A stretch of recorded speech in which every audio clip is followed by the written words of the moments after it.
Say, of course, hello friends, welcome, how's it going? How's it going today? That's the question here. Hope every little thing is a-okay, alright. It's a pleasure as always to spend time with you. Today, a little more Project Zomboid. Probably the last day I'm playing Project Zomboid, at least this week. We have a sponsored stream on, I think, Thursday or Friday, and then past that I'm not quite sure, but the server will remain open so other people can play as much as you want to. Hopefully, Resorty does not have all of his food rot or something. We'll see how it goes. But Project Zomboid today, excited for that. Yesterday, we did not get that much done, but I had a really fun time not doing it. Something like that. It was a good time though, and I think that's a great feature of Project Zomboid is the hours just go flying by as one plays. And even if you find yourself saying, oh wow, I've just organized these clothes, or man, I only drove a tiny way out and back, it still feels like you've done something fun. And so I think Project Zomboid continues to be an absolute winner in my book through and through. Beyond that, today is exciting for two other reasons. Number one, this evening I have my Japanese lesson. Once a week I do that. I am prepared, I believe. The other day my teacher sent me a practice question for the midweek, and that practice question was, what did you eat today? And of the many things I know how to discuss, what I eat is one of them. Unfortunately, for my meals of the day, I had disappointingly had for breakfast an egg and some fruit. And for lunch, I had an egg sandwich. And then the dinner time, I had a salad with some egg cut onto it. And so I made a little Japanese joke about being more egg than man, and that felt pretty good to joke in another language. Unnamed comrades, good seeing you. Hello in Putzaru. What's good, Pepper? Yes, but will there be a cat? There is a cat, as always, don't you worry. Hello, Slivers. Jim, what's good? Hello, Flug. I'll get your question in a moment. Welcome in, Rog. Hello to you today, Marks and Putzer, we got a higher already, but there's another one. I'm Tonto. Tonto, thank you for the Prime sub. I do appreciate that very much indeed. Thank you. Jack, hello. I hope to see you in game today. Hello, Flopper. Hello, Gruel. Hello, Gru. Gru and Gruel, back to back. Do I intentionally eat food that I can describe in Japanese? No, the problem is that I have the same eating habits almost every single day. And so because of that, I know how to talk about the things I eat. If someone made me go eat like random things I don't know how to talk about in Japanese, I'd have problems, but I'm a man of ritual, or at least routine, when it comes to eating. Hello, Pharaoh, welcome in. I forgot to mention the other thing I'm doing today. The other thing I'm doing today is I'm meeting a viewer for dinner. We're having curry at the local Koko Ichi Curry House. Which is a very, very common, kind of low-tier restaurant here. And so when I told Noms that we were going there, she was so disappointed in me. This person has flown all the way around the world to Japan. They have a limited number of... Silent Crucifixion, thank you for being a friend. Good seeing you. Thanks for that resub. Silent, have you played the Bannerlord DLC? I was going to do so and then never got around to it. I know you're a big fan of Bannerlord. Is it fun to have boats? But yeah, Noms was so disappointed because this person came all the way around the world and they only have so many meal slots. And wouldn't it be nice if I, as a Tokyoite, took them to a special place, either that's a little fancier than usual or something kind of hidden that only locals would know, that kind of stuff. But the problem, as I explained to Noms, is on stream, I do say, if you come to Japan, I'll meet you and we'll have some curry. And so I don't want to deprive the viewer of curry, and more importantly, I like curry a lot, and the fancier food I occasionally find overly fussy and expensive for what it is, though Noms likes a lot, so whatever. Anyway, am I eating a viewer? No, eating with a viewer.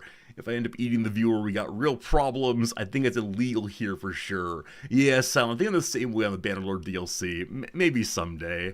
I think because it only adds boats, I'm like, cool, but not sure. Alright, I'll report in tomorrow on how the meal with the viewer goes. I've now met with, I think, 3 or 4 stream people when they visited Japan, because everyone is coming here with their valuable currencies and destroying my local economy. But it's been nice to meet people, all, totally sensible friends so far. Nobody was overly weird. Tells the viewer, no, I don't want to call it anybody's travel plans. I might discuss it with them tonight if they're okay with me mentioning it. But I don't want to, I don't want to dox anyone or reveal anything about anyone that they themselves have not revealed. It feels like a bad bit of sport to do so. So we'll see eventually. Flu got an interesting question. Do I take mental notes on users' spelling, punctuation, or grammar as a professional intellect? Does it affect how I interpret someone's comment? I mean, over time, I build a perception of each viewer, at least each chatter. I know the kind of humor people go in for. I know which people chat more during gaming than during the intro, or vice versa. Yeah, I mean, I do notice when people misspell things. I don't make a big deal of it, though, because I hope this is a place where people are being relatively casual and enjoying themselves. And I know some people are typing on phones or their iPads or whatever else. So here I don't take poor typing or spelling or otherwise to be a moment of disrespect or unintelligence. It just is what it is. So no, that's a trolls. If trolls come in, I will often comment on their grammar and spelling and so on, because they have cruelty and I have pedantry, and that is surely the best defense against mean people online, is to say they don't know how to use semicolons. Glorious, glorious. You missed the user chat history AI audits. That was an interesting bit, wasn't it? You know, for a while there, I decided to determine who were the good chatters and who were not the good chatters by copying people's chat logs over the past years of their time here into Gemini and asking for Gemini's understanding of the chatter. That was a good bit indeed. I enjoyed that very much, but the problem is everyone here is so nice. I've seen other streamers do it, and the people's chat is like insulting the streamer, you know, or saying terrible, terrible racist things. And you can say, oh, you're a bad person, out you go. Where here everyone's like, Resorty, do you like puppies? Resorty, your microphone's acting up a little bit, but we still like you. Like, we don't have anyone here who causes problems, which is sure something. I appreciate it very much, but yeah, we don't exactly have the kind of community that leads to especially interesting AI audits, unfortunately. Sound like a bad idea to you? Eyes, I think yours might be interesting. We'll see. We'll see. You don't have fat fingers. You're often intoxicated and appreciate my not pointing it out. So I think, you know, obviously it's the evening. People are relaxing however they do. Cool. I get really annoyed when people come in and talk repeatedly about their drinking. Like, oh, Resorty, good seeing you. Oh, sorry, I'm drunk. Oh, Resorty, I'm so drunk. Oh, it's good being drunk. And it's like, I just don't understand what that adds. If it's being put forward as like a justification for being weird, that's not great. And if it's just, I have nothing else to talk about, also not great. Drew, that's not you by any means, but it's happened a few times, and I don't know. It's just a little weird thing indeed as a streamer to have people offering that in the chat room. But I guess I need to be happy for any interaction at all. So yes, hello, drunk person. Are you enjoying your drink? In other good news, the other day we passed 5,000 subscribers over on the YouTube. Very happy about that. So I'm doing a special 5,000 subscribers YouTube video for that today. Come out this evening, I do believe. I know that very few of you are interested in the ongoing YouTube Magic the Gathering scene, but I enjoy it, and that makes me happy. So very good indeed. Teaching yesterday, nothing exactly notable. Yep, that is that story. That's really all I got on that one. It was fine. The classes went as expected. Some students had some really interesting things, and I've had a group of students who I believe are determined to fail the class. They come basically every day late. They show up with great regularity of having not done the reading, and so I give them their journals and say, hey, please read, or please, answer this one question. It's very easy if you've done the reading. Answer this one question that applies the reading, and they just don't write anything. And then during the class, they don't really talk, and if I ask them a direct question, they sort of stare at me. And I do not know what they're doing. And I've sent them emails saying, hey, can I help you? I've written a little book. Is there anything I can do? Just nothing. So these are probably my least involved students ever. And I spent a lot of time at home going for like, how do I reach these kids, as Eric Cartman once put it. And I think there's just nothing to do. So that's how it goes, how it goes all the way. But we'll figure it out for sure. That said, I had a very strange interaction yesterday. I had one of these students who is really disengaged and rarely comes, whatever. And I was explaining something and asked some question about, how do we understand this idea given blah, blah, blah. And as I finished the question, I saw that she gave a big smile. And I said, "Oh, student, I see you had a reaction to that one. Would you please share it with us?" And the reason I asked this is because she's usually just stone-faced, and I wanted to give her an opportunity to open up a little bit. And she said, "Oh, no, it's nothing. It's nothing at all." And I said, no. I think like, any ideas here are valuable. We'll talk through them. We'll think through them. It'll be fine. And she said, "Nah." I said, "Okay, I mean, your call, but I would appreciate it." And she said, "I will not reveal what I am thinking." I will not reveal what I'm thinking. And that's fine. I went ahead and let that go. I went ahead and said, "Cool, no worries at all. Sorry for asking." But it was just the most like boundary I've ever had in the classroom. And maybe I should have let it go before. But now I really want to know what she was thinking. I asked the class, like, how do we think about the idea of punk today? The punk subculture of, the 1970s, 80s, and so on. And that was like anti-authoritarian DIY, black clothing and so on, certain kinds of music. We looked at some pictures of that, some ideas of that. And I said, okay, what does that mean today, if anything? Because it's been commodified in a lot of ways. And she smiled. And so I thought she wanted to talk about fashion, or, I don't know, bashing the fashion, and just nothing. So, yeah, there you go. Are the 5K subscribers on Resorty or Resorty Cards? Resorty Cards, thank you. I think it's Riz Cards, maybe. Dr. Possible. The subscribers on the YouTube that we use for this stream have been consistently going down since I stopped playing the old Paradox games regularly. So we do not think about our followers, our subscriber counts. They're just other than the Resorty Cards. With that said, I understand it. And do recall that subscribers, in the case of YouTube, are not people who pay money. They are instead people who have clicked the like button. They're called followers here, subscribers there.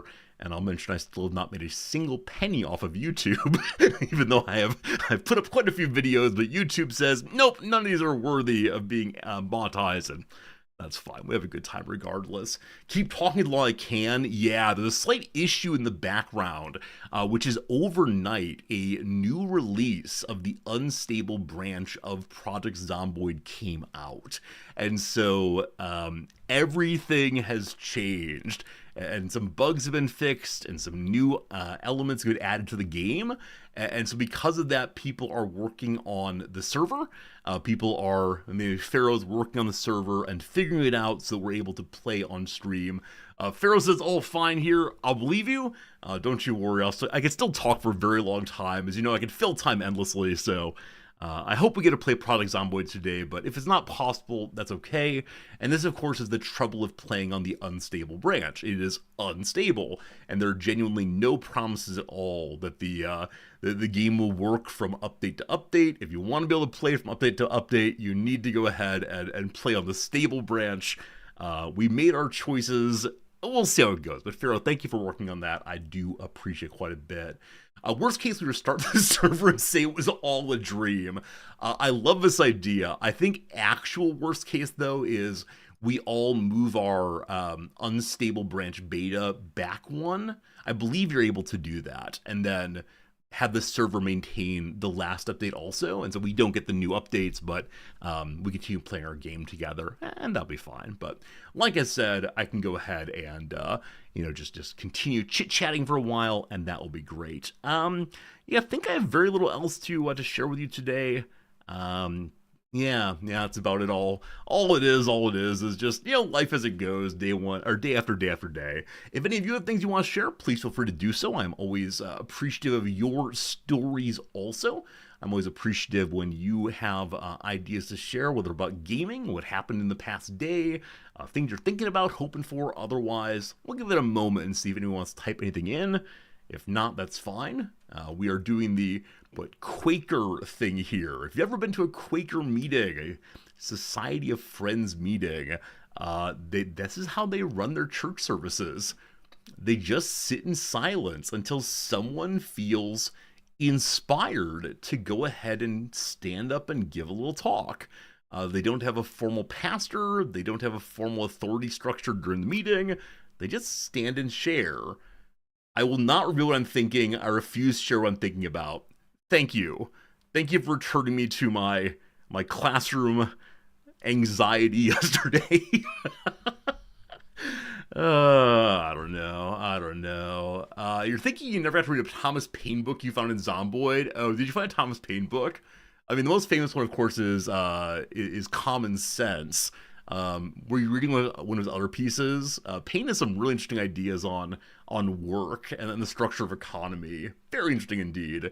You see, Wrexham is a big matchup next round in the FA Cup. Yes, Wrexham are into the semifinals, I believe, of the FA Cup, and have drawn at home Chelsea. And Chelsea is one of those teams that is on the verge of playing in the Champions League, the big European league through and through.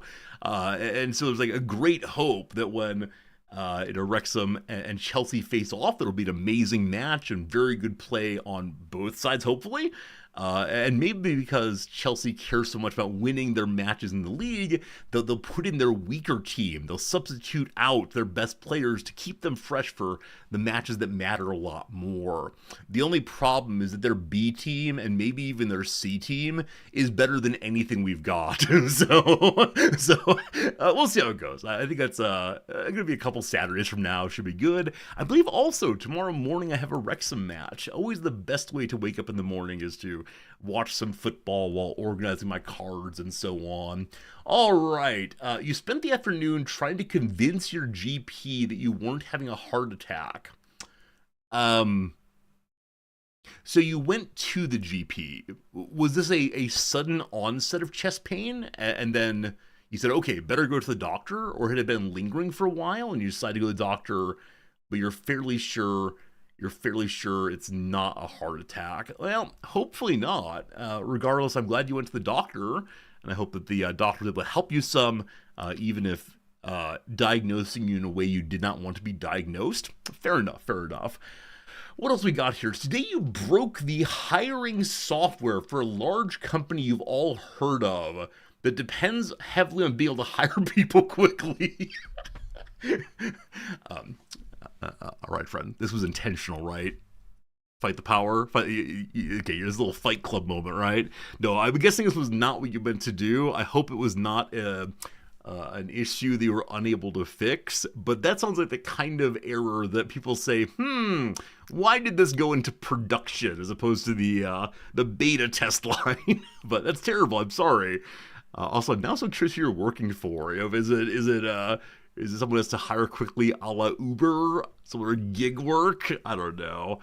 Gig work is becoming more and more popular and common here in Japan. And, yeah, I don't know what to say about that other than it's a little unfortunate. That said, there is a minimum wage component required here all the way.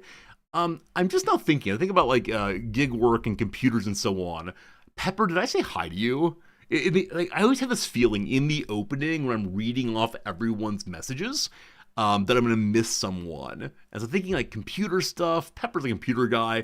Pepper, if I didn't say hi, I'm sorry. If I missed anyone's hellos, I'm a terrible human. I'm very sorry indeed. That's how it goes. It failed in QA for a week and no one reported it to you.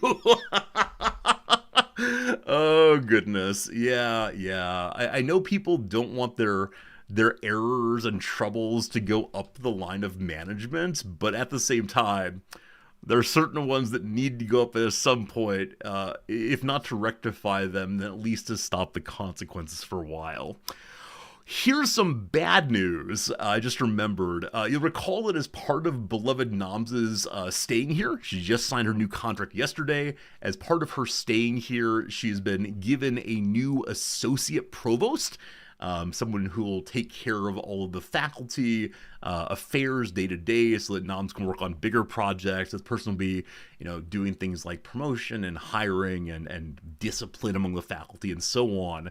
And so this is great, very good. It'll take a large portion of sort of busy work off of Nam's plate and let her do other stuff. Unfortunately, this morning she got an email from her other associate provost, the one who deals with student things, who is so unbelievably good, saying her husband has been relocated for work, and so she's leaving in June. Oh, poor Noms. Noms can't have nice things. And so this is not great. And so she's trying to get the new person hired as fast as possible so she doesn't have both of her associate provost positions open simultaneously. But yeah, if she can't get this figured out, she's going to wish she had not signed the contract because the amount of work these people are supposed to do is crazy. Bring in associate provost resorty. I don't think that Noms would want me in that position.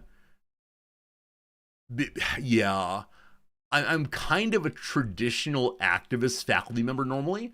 I try to suppress that at this school given her position. But if I were put in the position of associate provost, I would have to advocate for faculty. And so Noms and I would have a whole bundle of at-work disagreements, stresses, and I think it would be hard for us not to bring that home.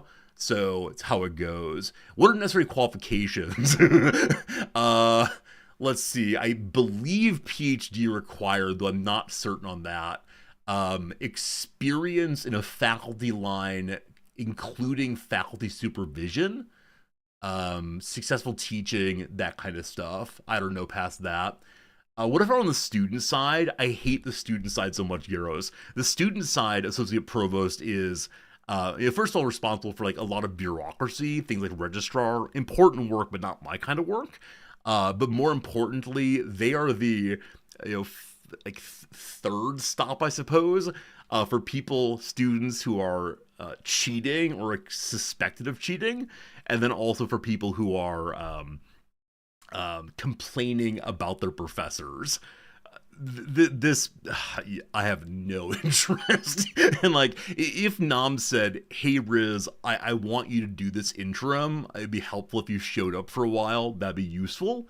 I haven't been a chair in a philosophy department, but I was a director for a while of an editorial project which had PhDs working on it, so I could probably argue for qualification. But no, I have no interest in management. Noms has this feeling of always wanting to be at the table where the conversations happen, and I'm okay sniping from outside. not exactly, but I'm not interested in making those kinds of decisions directly where Noms wants to have that kind of power, I think. Difficult conversations like you used AI to do your exam. Yeah, the problem, of course, Ellistil, as you well know, is it's very, very hard now to know definitively if a student is cheated with that kind of thing. All it takes is the student saying, "No, I didn't," and then the onus is back on the institution to show that yes, indeed, the student did. Traditional plagiarism, I say, "Hey, student, I think you've cheated," and they say, "No, I didn't," and I say, "Are you sure you want to go with that?" And they say, "Yes, of course I wouldn't cheat. How dare you impugn my..." And then I pull out the sheet of paper on which I've copy and pasted the quotation they used from some random book, right? So it's got you dead to rights, and it's always very awkward because then I have to have a conversation about why are you lying and so on. But AI is a little trickier. I can't ever. I mean, I could ask ChatGPT, "Hey, did you write this?" But that would not be a useful response, and the AI checkers are not guaranteed, and as the AI checkers get better, so too do the deceptive side get better, and it's just very stressful. Exams should always be in the classroom, so I agree with that in principle. Unfortunately, two things. One, exams in the classroom take away teaching time, which is unfortunate, but a sacrifice I would make. Number two, the students then have to do their work under time pressure. Now, if If I'm teaching a class like logic, I guess, where there are fairly clear answers that one who is doing it right can figure out fairly quickly, time pressure is not a big deal. But if I'm asking the students to like think through bigger ideas in a way that's interesting and not just first thing that comes to mind, um, then the time pressure is absolutely unacceptable, which is why I miss students going home and writing essays over the course of a week or so. Now, I guess I could invite them to come into the classroom every day and work on it for 20 minutes, but So, yeah, I do more in class evaluation than I did, but it makes me very, very, very sad. Very sad indeed. So, I don't know. Anyway, that's a topic that feels bad to talk about. Let's not talk about that one anymore because that is the trouble of the current generation, and yeah, not for me currently. All right, let's do some intro stuff. Let's do the word of the day and so on. I thank you for being here. It's been a really lovely time chatting with you so far. And let me go and check the Discord channel to see what the server's up to. Don't just have Discord. A key. All right. Pharaoh says the real bottleneck in the process is my terrible internet speed while backing up the file. Okay, sounds like things are not quite up yet. That's fine. We have lots of time. We can fill in the time, no problem. Pharaoh, because my internet speed is probably a little better than yours, do you want me to do something? If so, please tell me in the Twitch chat. I can go ahead and save files or change files because Tokyo Internet is stupidly good. All right, team, we begin with the word of the day. The word of the day right here is prerogative. Prerogative. This is a I don't know. This is a word I have an what's the word for it? Not ambiguous, ambivalent relationship with, for reasons I will articulate in a moment. So prerogative means a right or privilege, especially a special right or privilege some people have. Often spoken of as royal prerogative, because you're the king, you get to do blah, blah, blah, just by dint of being the king. The reason I have an ambivalent relationship here is at some point, you dated a girl who liked the song. Or no, I dated a girl who liked the song. I didn't know the song on this one, number one. Number two, why are all of my stories, I once dated someone who ... I haven't had that many dates. At some point back in the late 1990s, my father learned this word.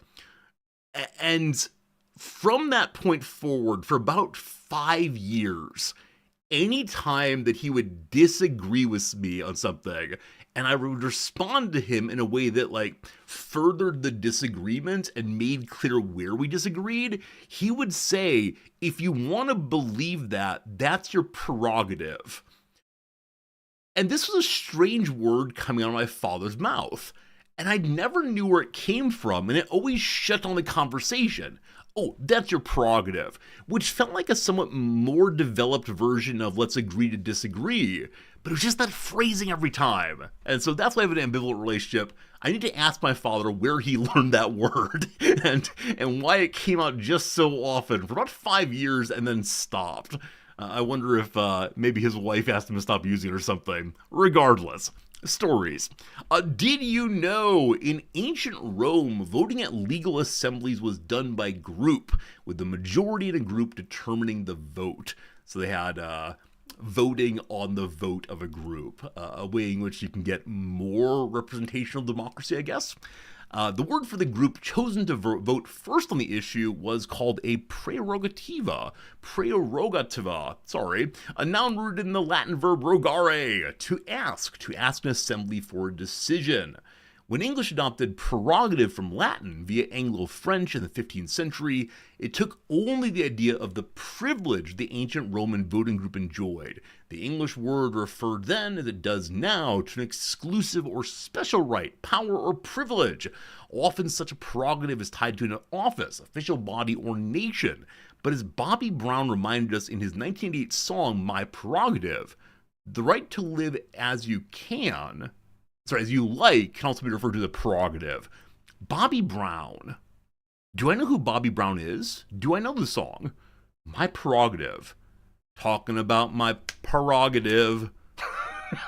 I have no idea. Who's Bobby Brown? When I see Bobby Brown, I think this is one of the fellows on Queer Eye. Hello, sir. Okay, so the partner of Whitney Houston. It was very famous at the time. Okay, pardon me briefly. Prerogative. Preparation H? What is this world? All right, goodbye, audio.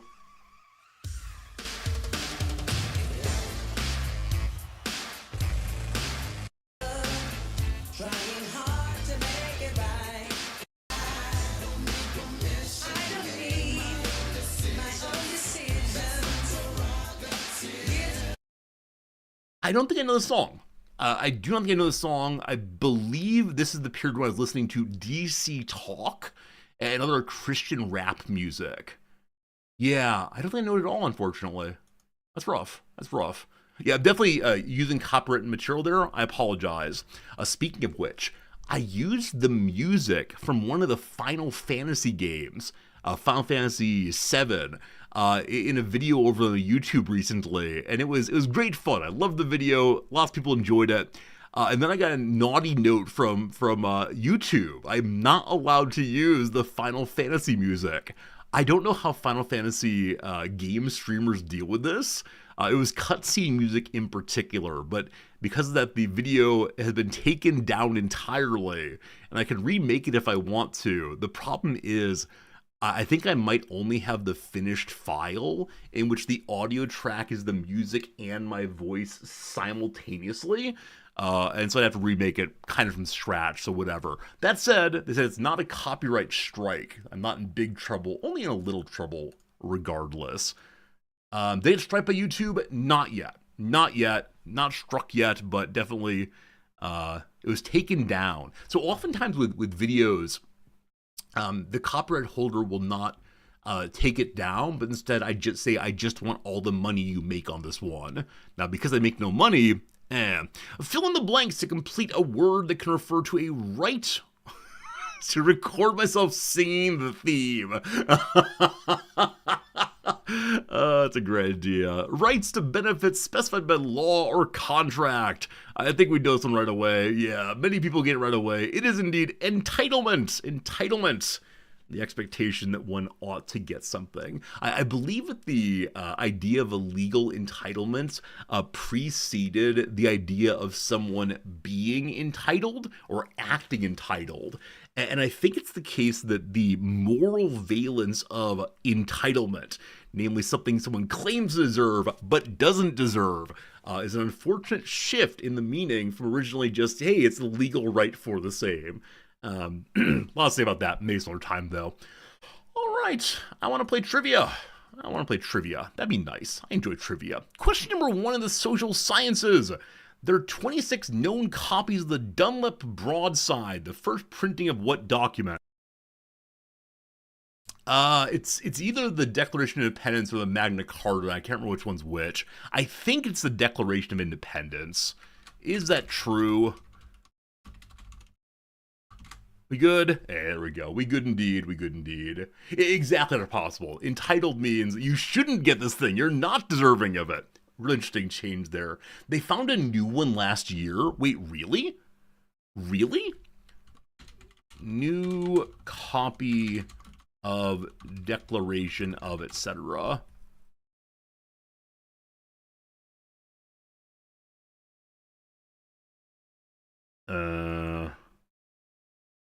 I don't want to just read the fine, I'm reading it.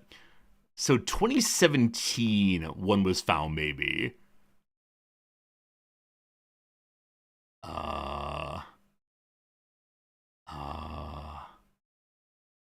Too much to read. I'm not a reader. I'm a video game player. Back to it. Question number 2. Here we go. The meringue-like Starbucks Cloud Macchiato was inspired by what entertainer? Is this merengue then, not meringue? I know merengue is a kind of dance. I believe it is. I have genuinely no idea. Absolutely nothing. Among topics of which I have no knowledge, this is one, or the combination of some. So I'm looking at words like Infinite Drek, it's good to see you. I have a surprise for you in a moment. 21 months at Tier 3, the sub can now drink in the puritanical society of the US. I'm sure it was raised in a house that allowed earlier drinking, so long as done responsibly. If the sub was Christian, it would have been drinking since 8, having wine with communion. Or if Catholic, an interesting take on cannibalism.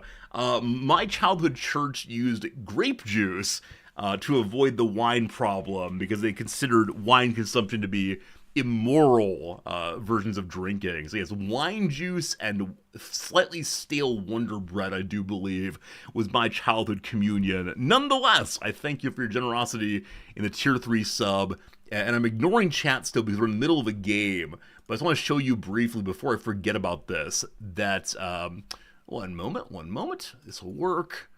Yesterday's Thrice had a question that we saved for you.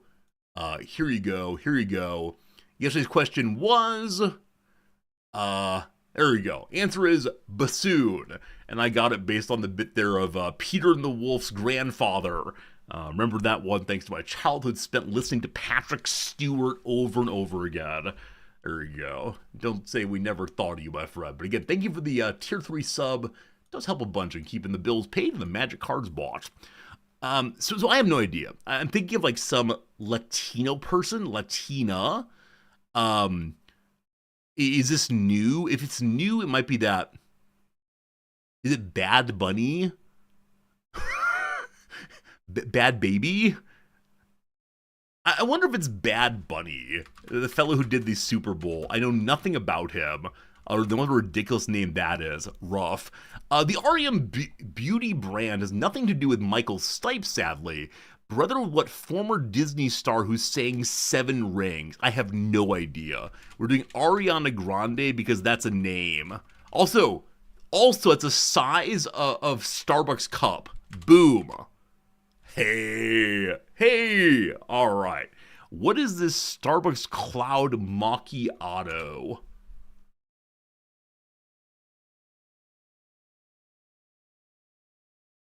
So I might be a dunderhead, but how on earth does someone inspire a drink? Like, they could say, hey, I like this drink. But why is she clouds?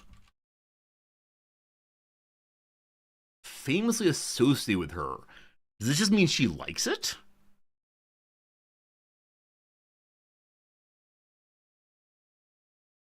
It's called marketing. I mean, fair enough.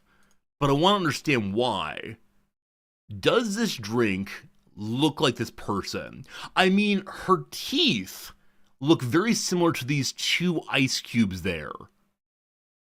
I think that's what they're going for. I have no idea. All right, very good. It's question number 3, I do believe, in the topic of arts and culture.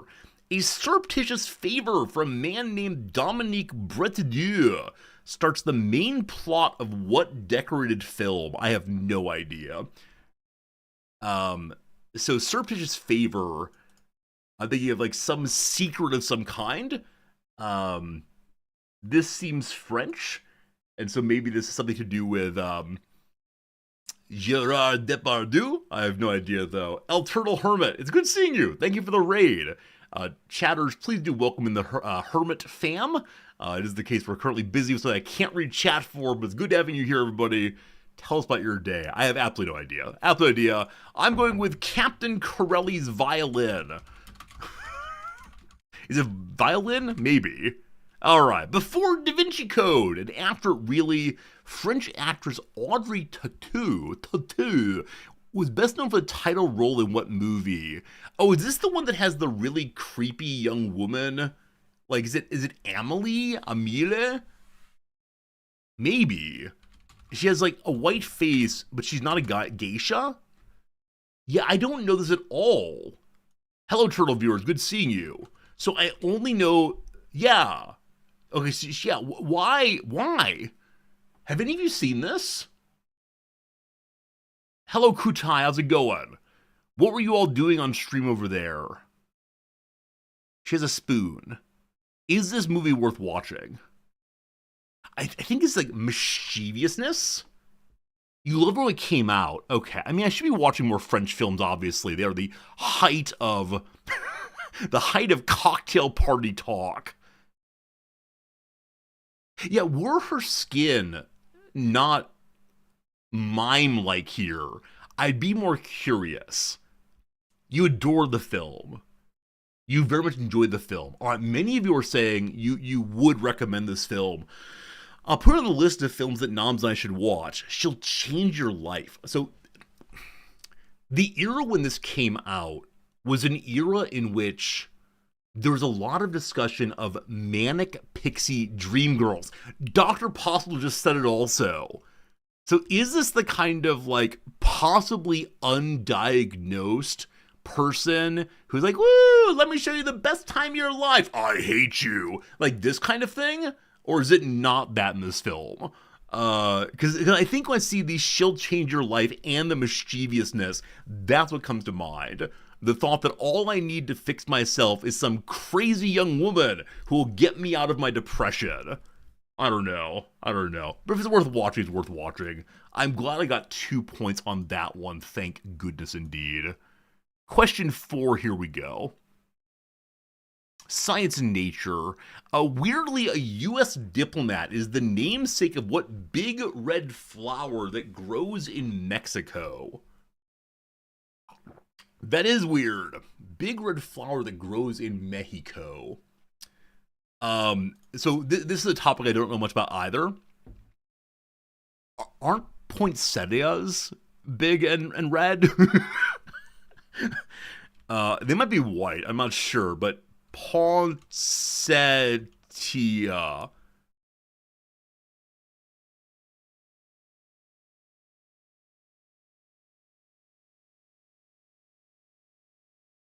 How did that happen? I believe my childhood church would get these for the winter. Is that right? I remember my childhood church having these. Yeah, around Christmas time. Thanks, church. You actually made my life better today. All right, cool. Question 5, here we go. Last one for now. The 1970s family drama, Who Says I Can't Ride a Rainbow, might be the least famous film starring what actor who went on to do 3 Batman films? I'm going to tell you, I thought initially Christopher Reeves. That's Superman. Okay, so someone who'd be around in the 70s. I suspect that George Clooney would be too young then. But with that said, Who Says I Can't Ride a Rainbow? He could have been a kid in it, maybe. So there's George Clooney. There's Christian Bale, of course. I think he may have been born in the 70s, maybe. Before that, there was Michael Keaton, of course. Unfortunately, I don't know how many films these people were in. I liked the Birdman movie so much. I'm going to say it's Michael Keaton based only on Sure, Why Not? And then I like his recent work. Okay. The same year as Driving Miss Daisy, what soothing voiced actor played a school principal in Lean on Me? Soothing voiced actor? I mean, I know George Clooney is considered to be a hottie-toddy. Soothing voiced actor.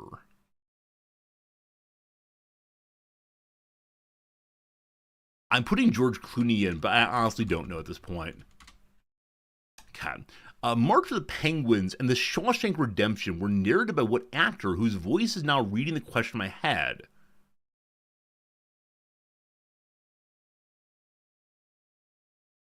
Oh, it doesn't say is Batman, only they were in the film.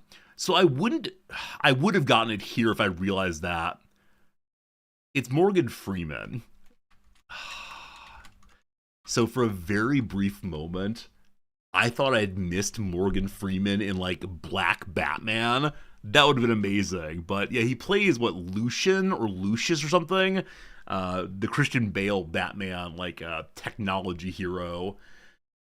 Yeah, yeah, yeah, yeah, yeah, yeah. Lucian Fox, thank you. Lucius Fox, all right.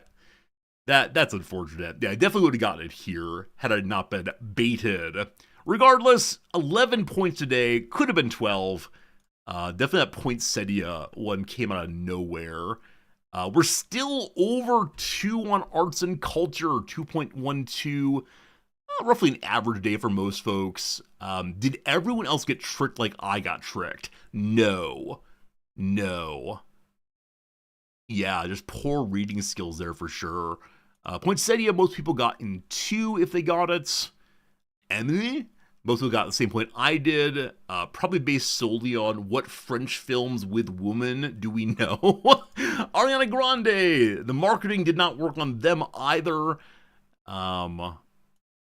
Declaration of Independence, most people got in 2.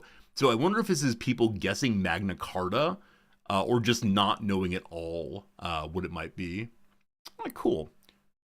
For some reason, a mobile Final Fantasy game once made a character called Dangerous Ariana with what petite and not especially dangerous singer. I'm sorry, what? Friends, why? Hello. Final Fantasy, thank you. Why was this done? Why does Final Fantasy have a pop singer Ariana Grande? Huh? Was it done with Ariana Grande or just like a little winking reference to the real world? I think it's a winking reference to the real world. I feel better about that. Oh, this is one of the like collect all the lower tier ones, jam them together and get higher tier ones. It was done with her. See, I don't mind. Like old Final Fantasy games, actually lots of old games, had little winking references to the first, to real world. Like, oh, this person is named, President Tree.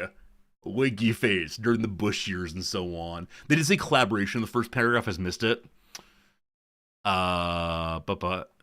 Collaboration event involving Grande. Yeah, I definitely missed that. Interesting. Well, there you go. Ariana Grande has taken over everything. Soon this will be the United States of Ariana, I'm sure. Anyway, good thrice today. I enjoyed that very much. It is now time for you to enjoy yourself also, boom, by putting some words into this thing. A new update today. When you solve or give up on a puzzle, the article's main Wikipedia image is now displayed. That's nice. Also, the give up button now works. Thank you for the updates. I appreciate it. Here we go. The server's back up. Hey, Pharaoh, thank you. Do I need to do anything on my end so that the server works for me or not so much? But no, we cannot skip the Rizdactyl. How dare you? Modern, possibly. 70 moderns. My goodness, well done on that one. How about the word bassoon? Not today. Is it grande? None of those. Soviet. We have 4 Soviet. Oh, it scrolls now. Oh, no. Wait. No. 1 second. Aesthetic. A fine word. It makes a noise and it scrolls. No. Must stop that. How do I stop that? Settings.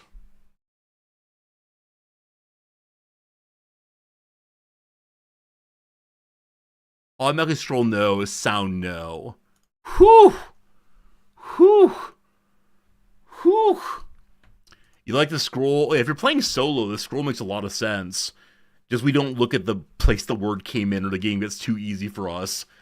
Alright, everything's good again. Let me catch up with you fine folks now. Squantoon, thanks for the 22 months of Prime subbing.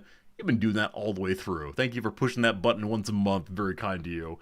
Alright, back to it. City, there are 32. Nature, we have 1. New, there are 64 of those. How about art today? There are 256 arts, Raug.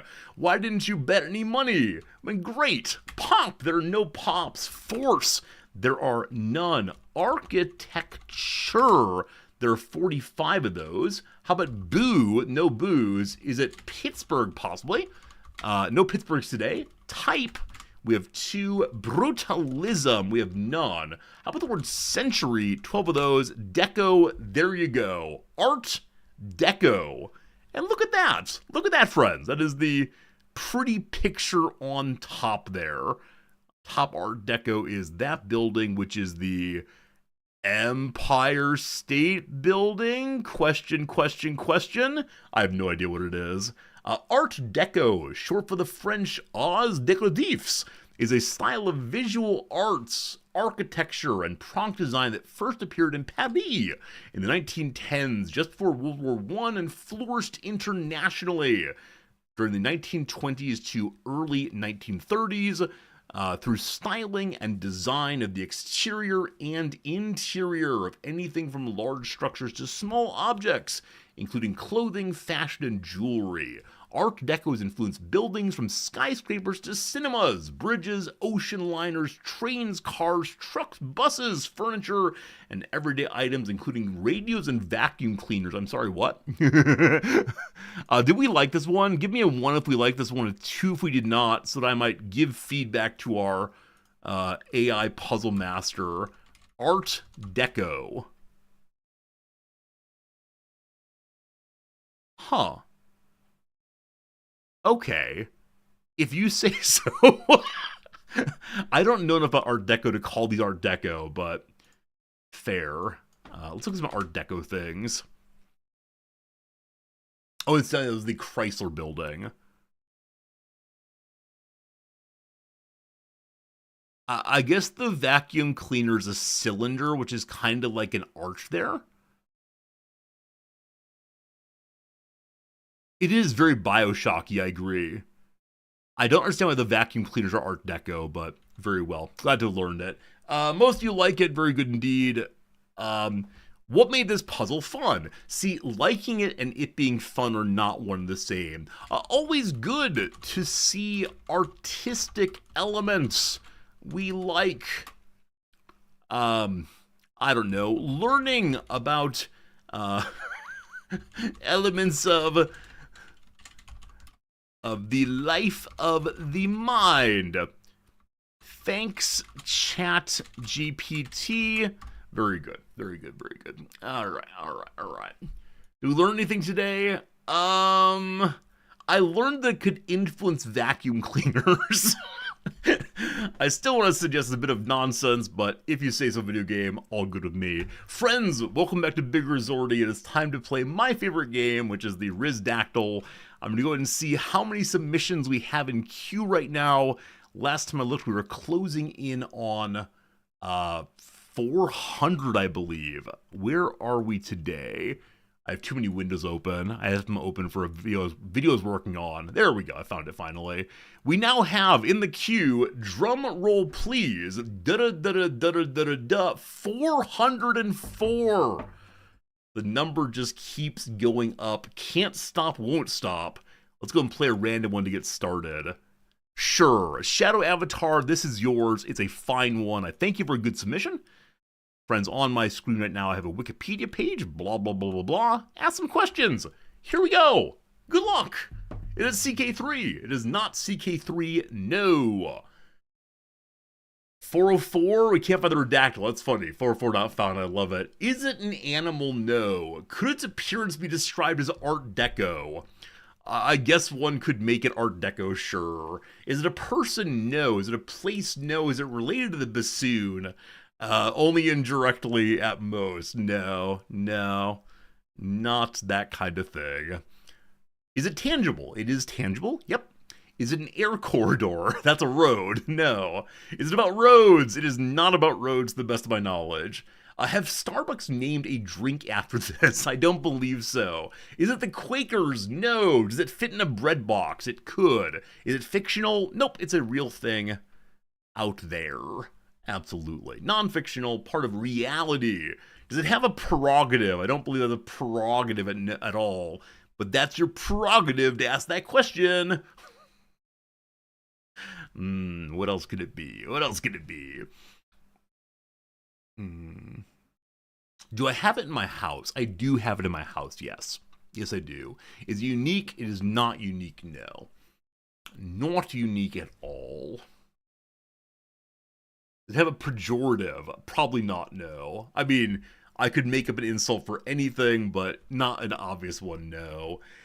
If your 4-year-old niece ate it, would she need a trip to the ER? I don't believe so. If your 4-year-old niece ate it, I don't believe she need a trip to the ER, no. Is it a tool or used as a tool? No and no. Nope and nope. Would I like to have more of it? Sure, I guess so. Do I use it most days? I do not use it most days, no. Is it paper? It is not paper. Is it bread? It is not bread. Would Captain Picard be disappointed if I replicated it on his computer? Around his ship. No, Captain Picard would be totally fine with my replicating this, at least sometimes. Is it a bread box? No. Is it meant to be edible? It is meant to be edible. Yes, absolutely meant to be edible. Yes, yes, yes, yes, yes.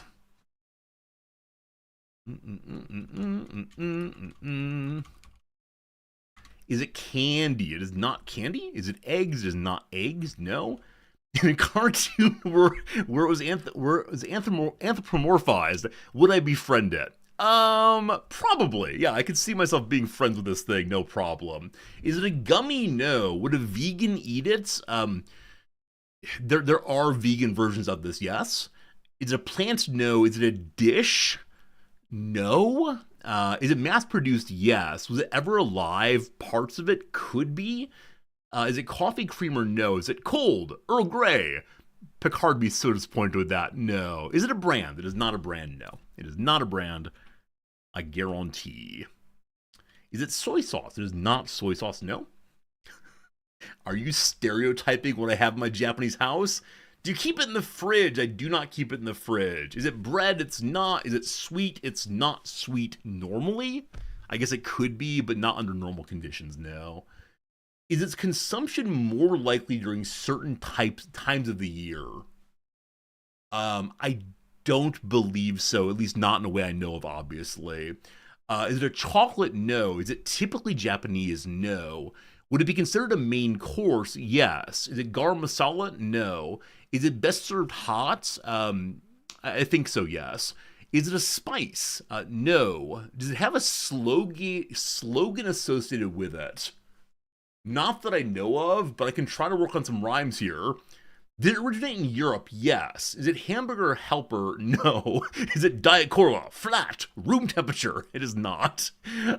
Fish? No. Is it rice? No. Like I said, not typically Japanese. Is it goulash? It is not goulash. No. These would be dishes, I believe, as Dogberry asked earlier. Is it haggis? I love that. I say it originated in Europe, and you say haggis, and it's not that. Is it starchy? It is starchy. Is it chili? It's not. Is it hummus? It's not. Is it blood of some form? It is not blood, no. Is it made of a grain? Yes. Is it Italian? Yes. Is it blood pudding? What's the weird... Do I have a blood pudding in my house? No. Is it polenta? No. Is it a pasta? It is not a pasta, no.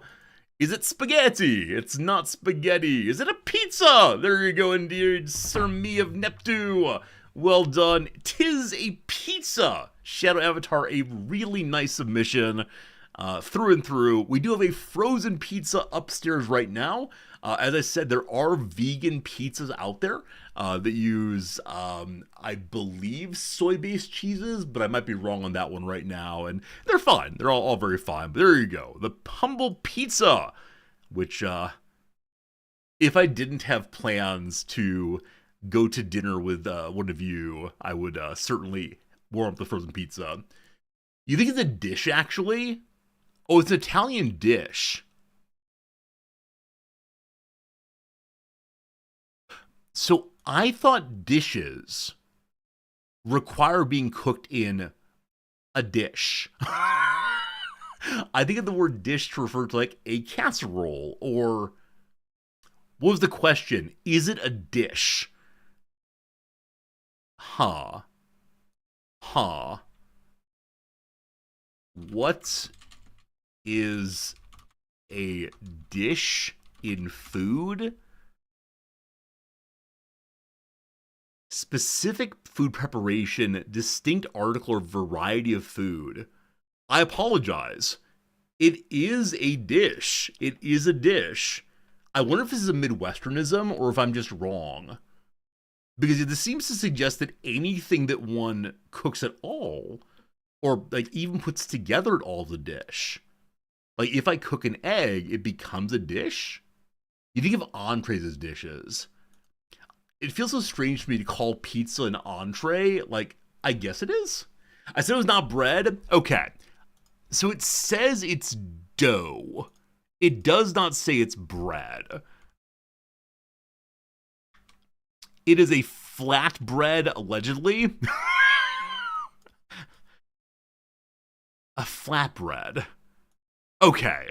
This one's a disaster. That's all I'm going to say. It's a disaster. I have nothing more to say here. Not even a little bit. Who got this one right first? Who's it again? Let me see. It was Sir Mew. Good old job, my friend. Disaster. To make up for it, I will submit one of my own that I've had on the back burner for quite a while, actually. Let me go and add this one in and see how it goes. Yep. Oh, shoot. I didn't copy it correctly. Let me see. I'm thinking like a hot dish. It's absolutely true, a hot dish. It's Liza Minnelli. It's not Liza Minnelli. Oh, you. It's also not the Quakers. This is the truth here. Okay, I have one on screen now. I am the submitter, so absolutely everyone can play this one if you want to. I will answer better than I answered pizza. I apologize. Is it man-made? Yes. Is it fictional? No. Is it a person? No. Pizza's like Rizdactyl's evil and bad's good. Yeah, the question at one point was, is this thing better warm? I'm like, I've enjoyed some cold pizzas. Is it risen? It is not risen, no. Is it a piece of art? Yes. Is it giant related? No. Is it unique? Yes. Is it U.S. domestic terror organization? It's not. Is it written down? It could be, but not in its primary signification. Existentialism? No. Form of entertainment? It's not a form of entertainment, no. I mean, it depends what you mean by form, of course. Is it Mona Lisa? No. Is it some kind of transport infrastructure? It is not a transport infrastructure, no. Is it a piece of music? It is a piece of music, yes.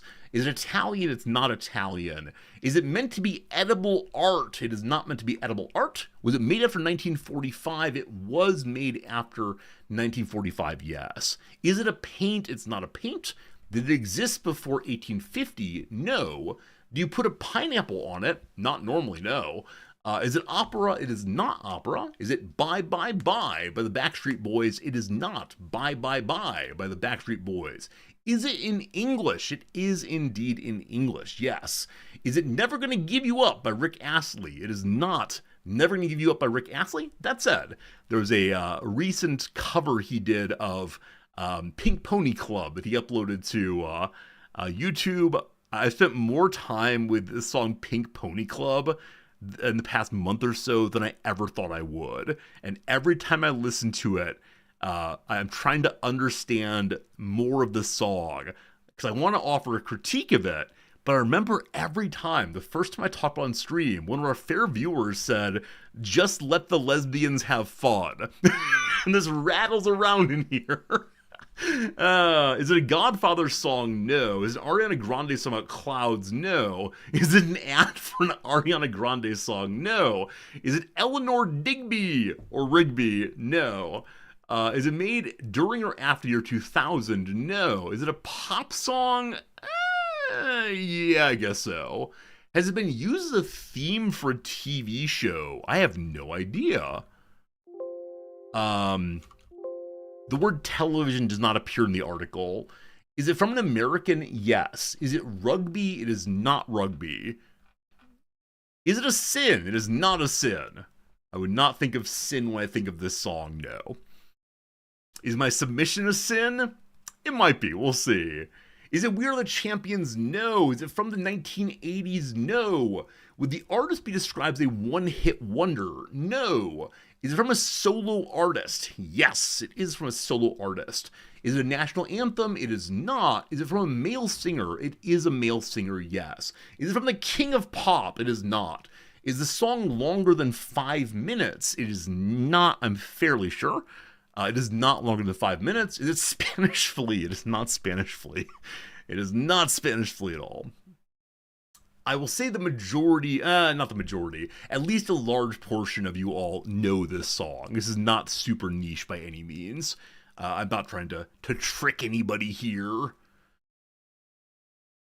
All right. Is it Billie Jean? It is nothing involving Michael Jackson, I promise. Is it reggaeton? Don't do this to me. It's not reggaeton, no. Is it Sinatra? No. Weird Al? No.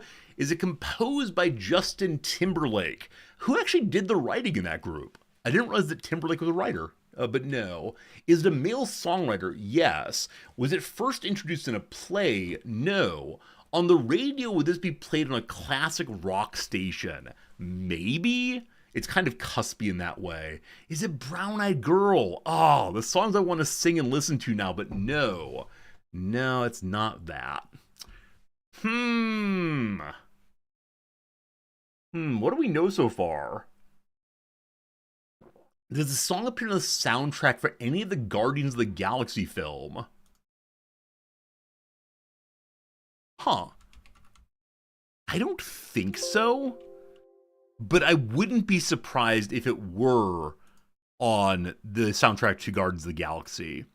I don't believe it is, though. Does it feature a bassoon? No. Is it the Macarena? No. Summer of '69, great song, but no. Grunge Era song? No. Is it from the 80s? It is not from the 80s, no. Not from the 80s.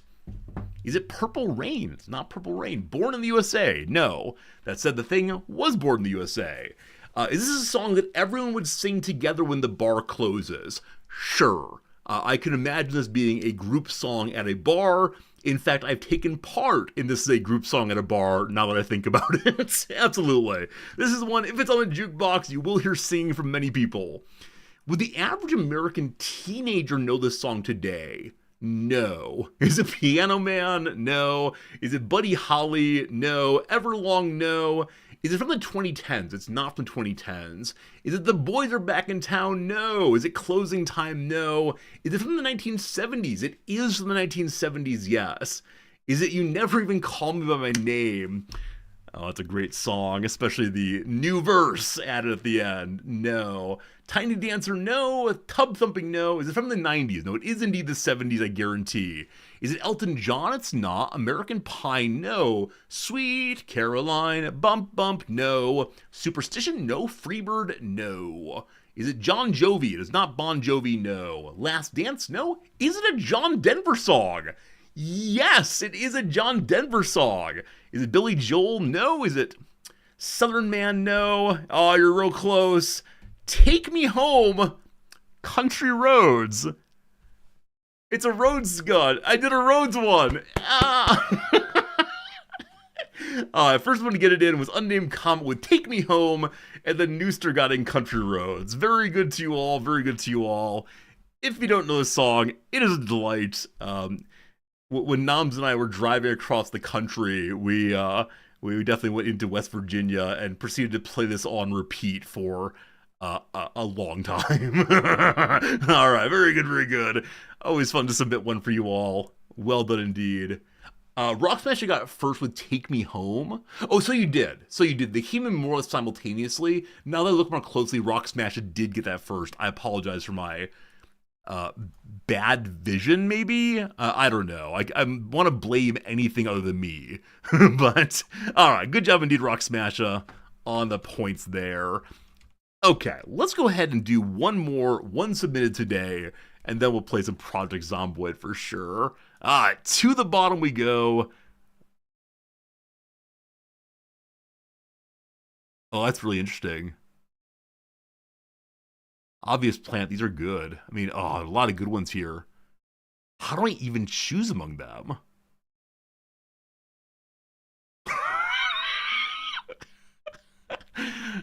Some of you people. Alright, Infinite Drek. This one is yours. Infinite Drek. Thank you for an excellent submission, my friend. I'm excited to do this one. Friends, on the screen right now, I have a Wikipedia page. Please guess any question you want to. and I'll help you get it figured out, and then we'll play some Project Zomboid. Is it a person? No. Is it man-made? It is man-made, yes. Is it related to labor or bassoon? So I'm gonna say it is not directly related to either laboring nor bassoons. That said, there is a small discussion in the user comment about union organizing. And Pittsburgh does get a shout out also in the user's comment. Is it tangible? No. Is it fictional? Yes. Is it culinary? No. Is it a historical document? It is not a historical document, at least not by my lights. No. Is it an event? It is not an event. No. No mining wars this time. Drek, I appreciate you. And I appreciate that question also. We all get so niche-y, don't we? Niche? Nietzsche? Is it a book? No. Is it the Odyssey? It's not the Odyssey. The Boots Theory. We've done Boots Theory before. It's not Boots Theory. Nope. Did it exist for 1850? It did not exist for 1850. No. Post 1850, absolutely. Oh man, because I'm meeting a viewer tonight, I always have this moment where I recognize I can't be this person once I leave this room. And viewers are often surprised by how, like, reserved I am in person. So, viewer, if you're out there, I swear I'm a real person, just not this person. Is it Jimmy Hoffa? No. Is it a theory? It's not a theory, no. Oh boy. Meeting viewers. Never meet your heroes. You'll find out he's just some guy. As you do, as you do. What do we know so far? Is it a piece of media? It is a piece of media, yes. Yes. So post 1850, media fictional. Did it exist pre 1940? No. Is it a personalized coffee drink? It is not a coffee drink inspired by Eugene Debs, no. Is it the jungle? So niche. So niche. It is not the jungle. Is it a film? It is not a film, no. Is it a book? It is not a book, no. Is it on the waterfront? Oh, so good, but no, it's not on the waterfront. A video game? It is not a video game, no. Nope, not a video game. But I like the guesses so far, all very good. Is it a series? It is a series. Is it a song? No, it is definitely a series of some sort. Is it a movie? It's not a movie. Nope. I did 2 pieces of media in a row. Shame on me. The road less traveled. It is not the road less traveled. No. Look at how erudite they think you are, my friend. Look at this. Like, ooh, hoity-toity things. Was it on PBS? See, exactly. No, it was not on PBS. Should it be a movie? I think it has been a movie. Is that true? Is that true? No, it should be a movie, absolutely. Is it a TV show? It is a TV show. Was it on HBO? No.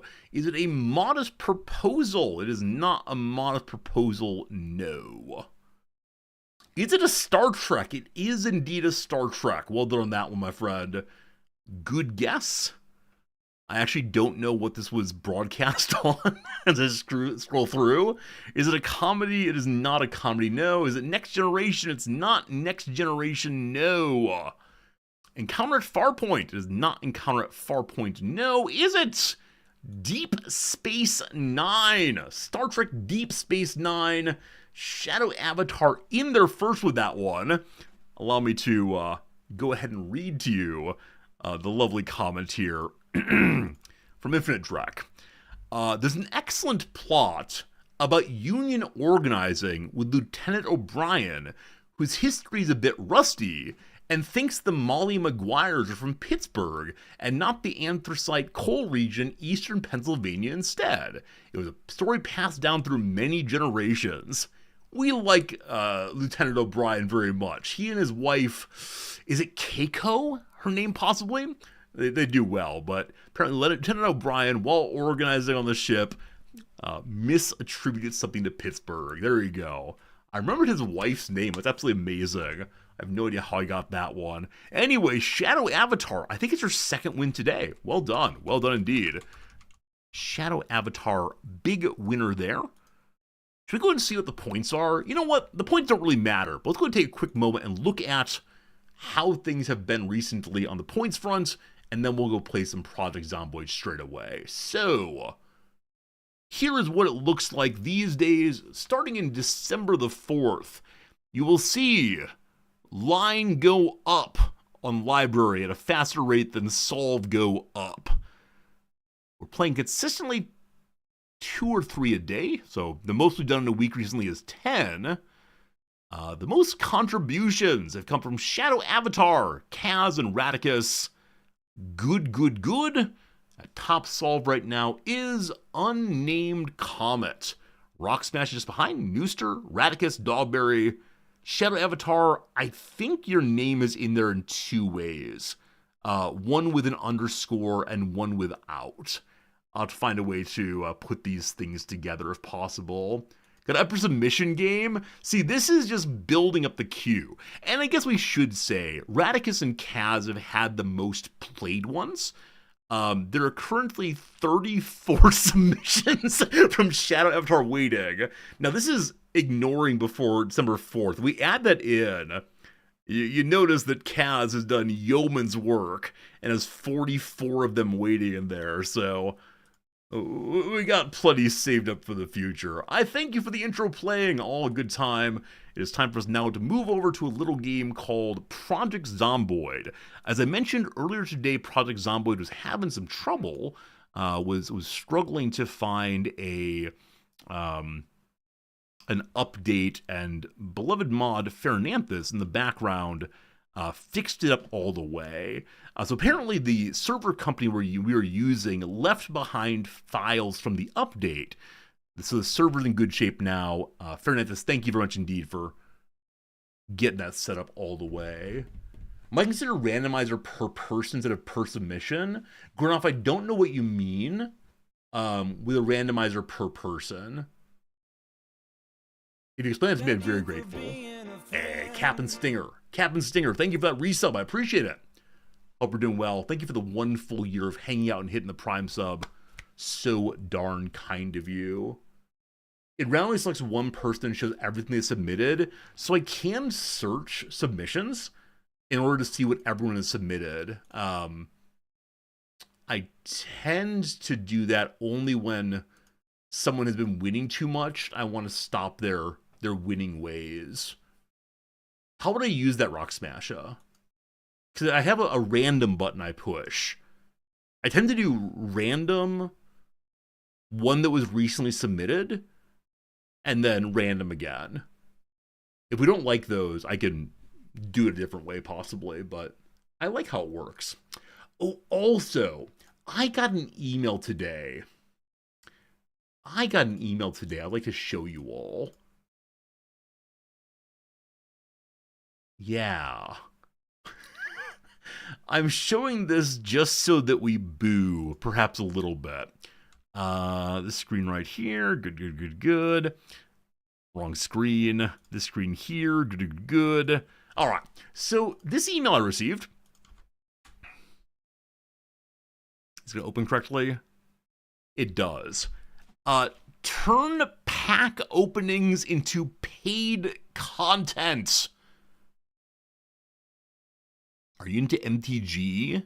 Box.gg lets you rip open digital boxes, crack vending machines, and battle their collectors, all while earning real trading cards delivered to your door.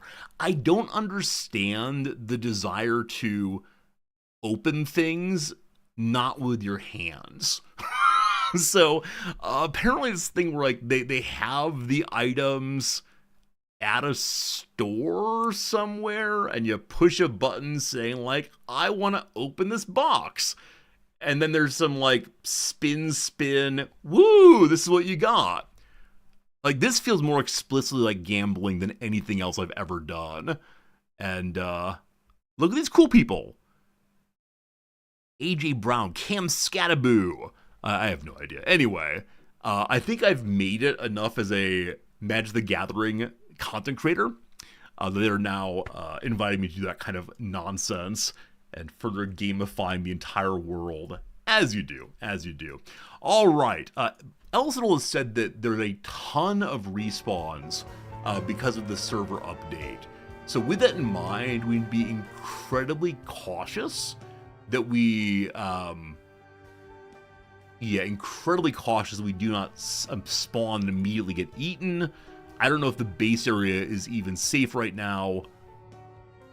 We were inside of the base in the rec room, it looks like. So we'll see. It's true wrong. I can use that for content. I don't know. I like the physicality of having the pack in my hand and flipping through the cards and feeling them. Yeah, it feels like online gambling in a way I just don't exactly like.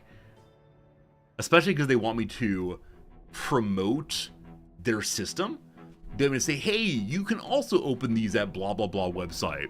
As opposed to just, hey, look, don't open packs. They're very bad investments. Go buy singles. So I don't know. All right, change the random button to be people instead of specific submissions so it doesn't reward flooding the queue. Rock Smash, that's really smart.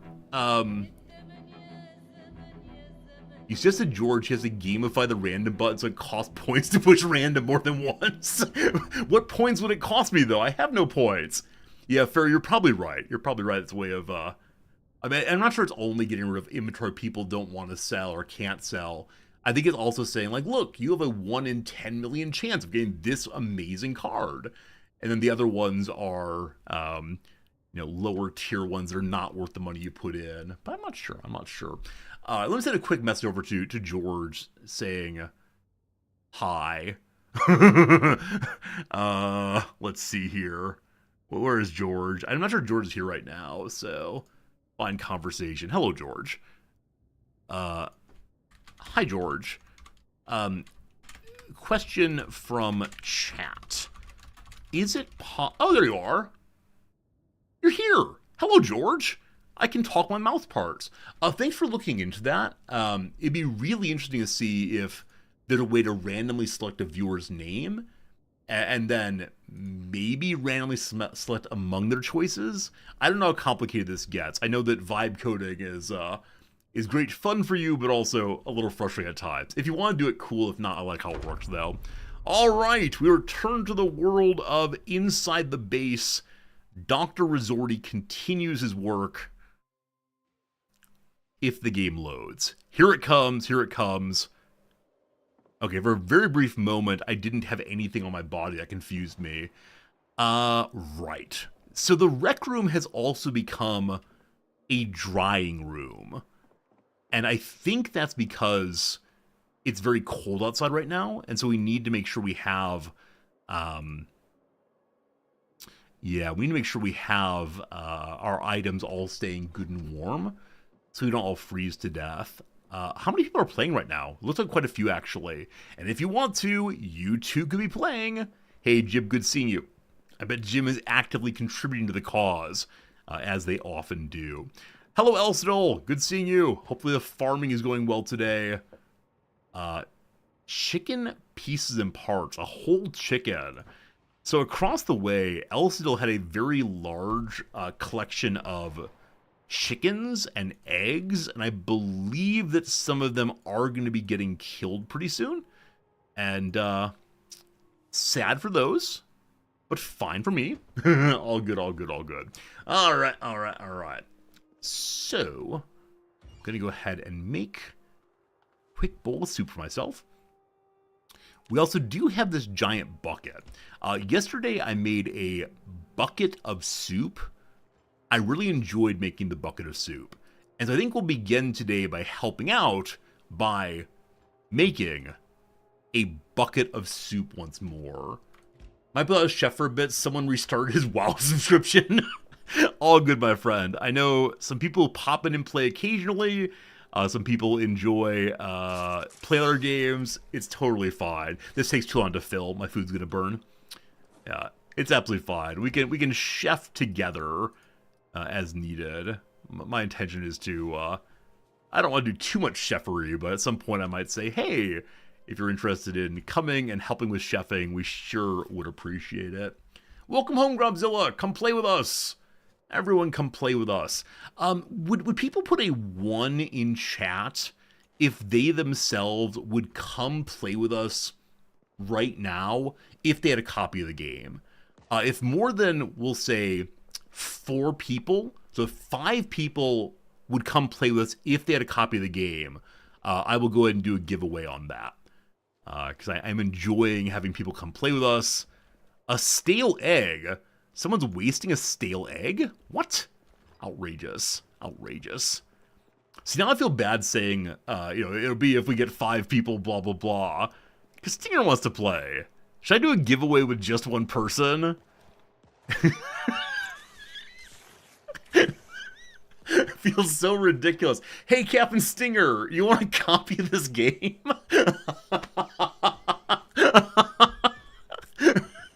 Alright, give me a moment and I will get onto that. I love it. I love it. That'll be fun.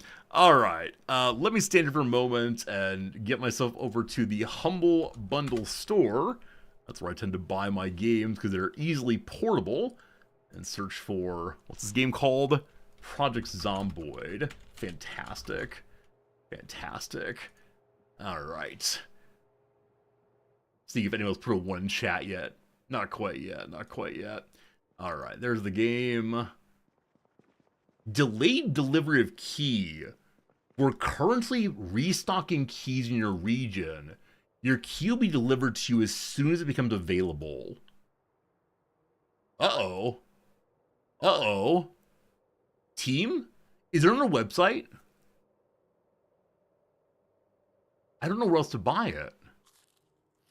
I'm sure many other places. All right.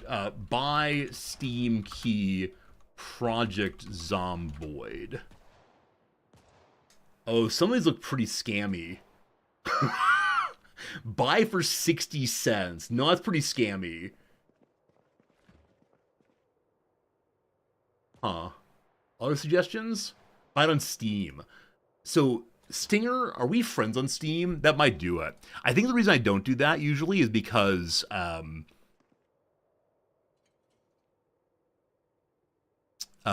because the Steam occasionally, like, you're in different places, blah, blah, blah, please give it to someone who's in the same place as you.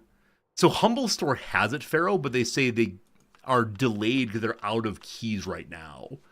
I don't know how long that would take then to get the key. Fanatical.com. Is there any deals? A good site? Okay, yeah, non-scammers seem good. And like the scammers are often scamming not the buyers, but instead scamming the companies. I'm a streamer. I want to, play your game. Thanks for a copy. I now sell it for free. Or for 60 cents or whatever. Money! The game called Project Zomboid. Alright, see a copy of it right there. I could buy a 4-pack. Huh. That's excessive. Alright, it is currently being sold on Steam, Good Old Games, and the Humble Store. Good Old Games I've used previously. Is it possible to gift off of Good Old Games? I should just send money to Stinger directly so you can buy a copy of the game. It'd be so much easier. Do you have PayPal? We love it, we love it. Alright, I got this. Let's see here. So, Good Old Games. Gift. How do I buy a gift? Alright. Follow the instructions. How do I buy a game? Before clicking pay for order, say gift. You have to enter a gift recipient's email address. Captain Stinger, would you mind texting me or sending me... You have to make sure you can multiplayer with Steam and Good Old Games.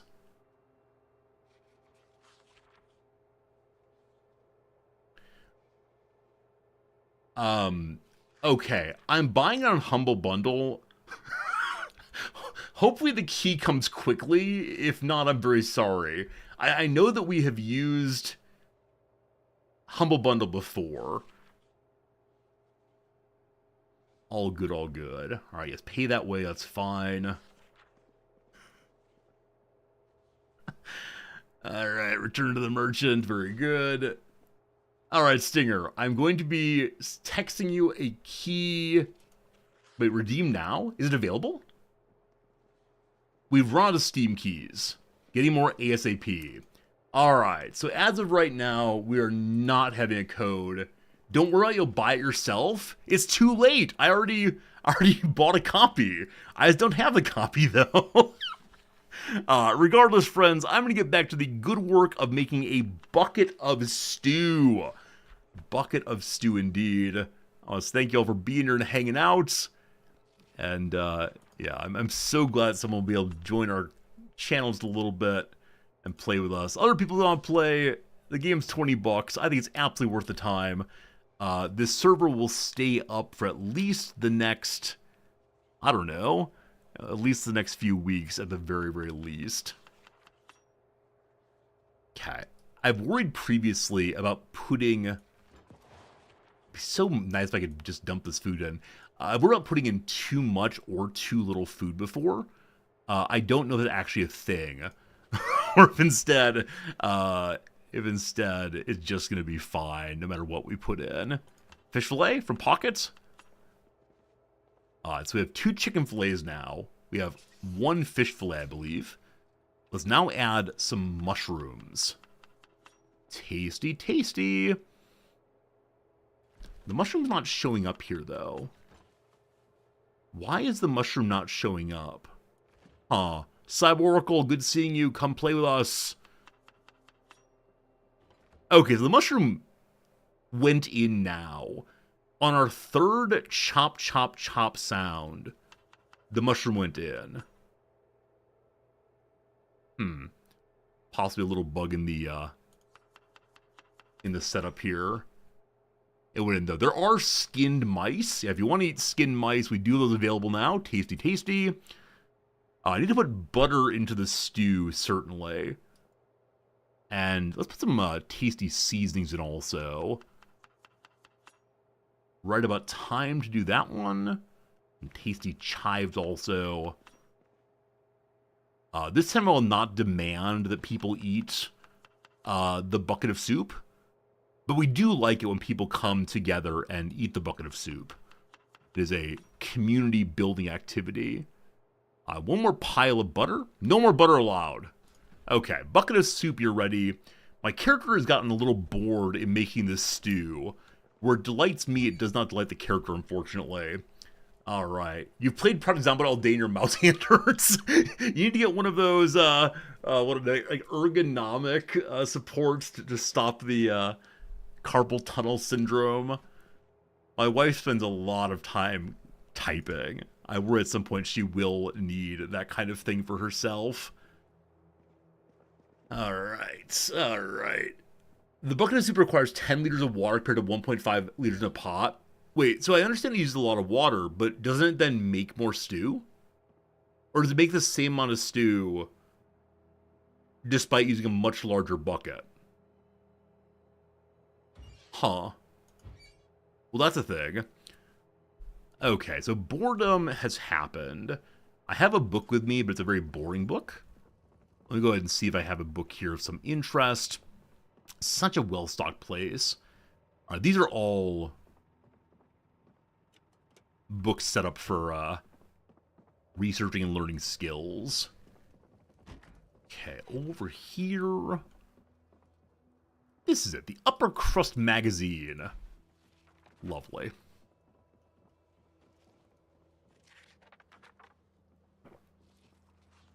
The bucket of soup doesn't create calories, it just fills you up with water. Ah, I see. Okay. No more bucket of soup. Despite the fact that it makes us very, very happy to make it. It's an unacceptable element of our playthrough. No more soup buckets. Last one. A collector's item. The soup bucket. Alright. This goes back on the... Whoops. I really appreciate the game automatically puts the items you read back on the shelf from which you took them. Okay. Okay. How you looking, soup bucket? Still cooking. Okay. As before, I'll be leaving the bucket of stew here for anyone else to eat that wants to. I should probably put it into bowls, though, as opposed to force people to drink from the bucket directly. Hello, urchin. Are you here to drink from the bucket of stew? You may have the first taste. Oh boy, are you turning into a zombie? What was that weird lunge there? Time for a medical check. You heard there was bucket food here. Alright, put it on the ground. Ground, please. Behold!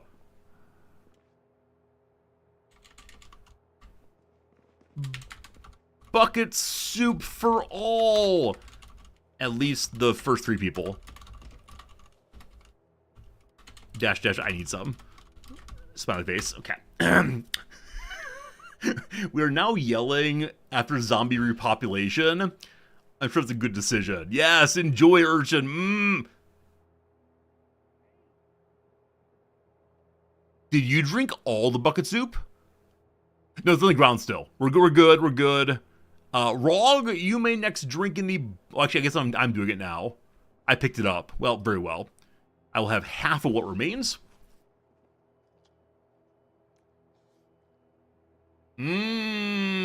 All right. On the floor it goes. Bucket stew for all. Hey, Cat. Cat, how's it going? Thank you for that resubscription. I appreciate that. I'm glad you're enjoying hanging out with us today as we sing the praises of bucket of soup. What kind of food should I take with me? I think one struggle I have when playing this game is, like, what's an appropriate food to take on the road? Other than grabbing, like, the preserved food. Are there foods that you all like to cook and then take out? Just butter. But I understand that unhappiness has become a little bit stronger in this game. Like, it's a little bit worse to be unhappy or bored. And I think eating straight butter makes you good and unhappy. Like, profoundly dissatisfied. So I can take some simple syrup and just chug that. Buttered chicken, okay. Cook 2 dozen eggs. I'm playing like Gaston at this point. I'm gonna read 8 more pages. I have not read any other book yet. I want to get skills in mechanics. I want to be able to fix my own... Yeah, I want to fix my own truck. So I should probably read a mechanics book at least a little bit. Your character is very sad. Yeah. You might need to go watch a TV show or read a magazine, possibly. I'm now carrying with me an emergency copy of 16 magazine to help me chill by learning about what special clothes I can wear to delight my man. More bucket soup! Glorious! Consume!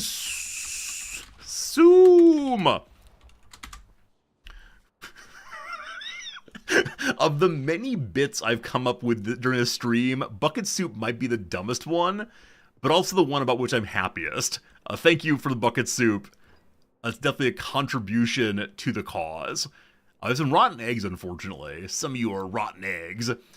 So I'll go ahead and put those into the fridge. Oh, I saw in the patch notes that apparently composters are no longer throwing tons of errors.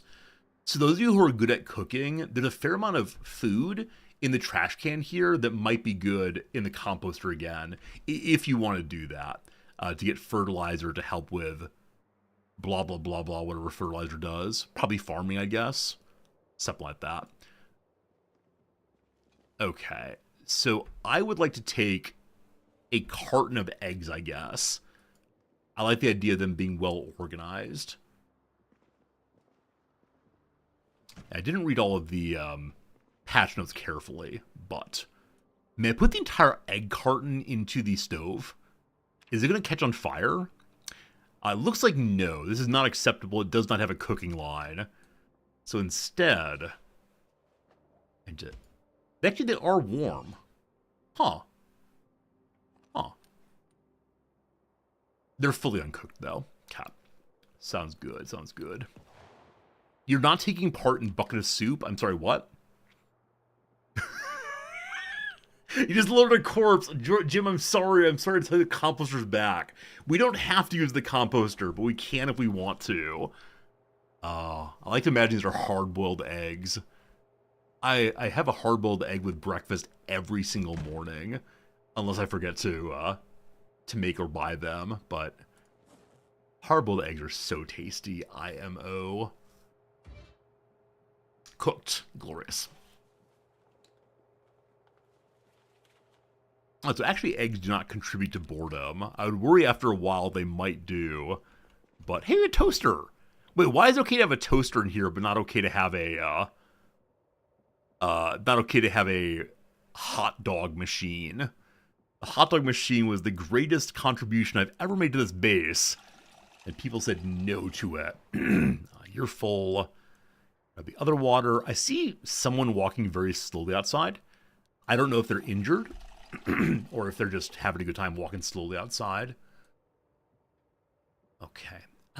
Do any of you move your inventories to other places on the screen? Because the hot dog machine does nothing. It looks good? Why is that not acceptable? It looks good. Like, what do models do in the world? They look good. Isn't it nice to have something around that looks good? Okay. Who's walking slowly? Where'd you go? Did you walk inside here? You're not the slow walker. Hello, Solvable. Good seeing you. Oh, Elsel's like sneaking around. Why are you being sneaky, Elsel? What are you doing? What are you doing? Are you a zombie? I think you might be a zombie. Well, you refused my medical check. Have fun being a zombie. Grubzilla, I shall inspect you. How's your leg doing? It has been splinted for a long time. Please don't stand up. Just hang out there for a moment while your fracture's still there, unfortunately. Well, that's fine. Put Comfrey on so it hopefully heals a little bit faster. It's a cataplasm. I don't know what that means, but indeed it is.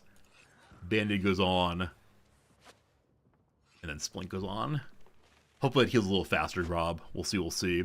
Next up, Solvable's waiting here. I sent you a while ago. Let me see. So today I want to go on an adventure. There's a place that apparently was Cowboy Land back before the apocalypse. I'd love to go visit that place. But I do wonder if there are other things to do first. So the stitch is still good. If I remove the stitch, are you fine? Or no? You have a small scratch now. Cool. So I'm going to go ahead and disinfect that. And now re-bandage that also. Sorry for the pain. Sorry for the pain. You'll be fine.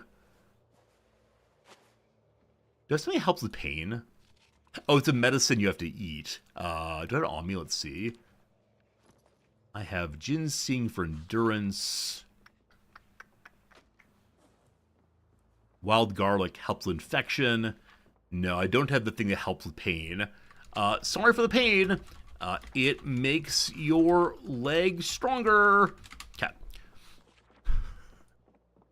The painkillers by kitchen. Awesome. Enjoy. Okay.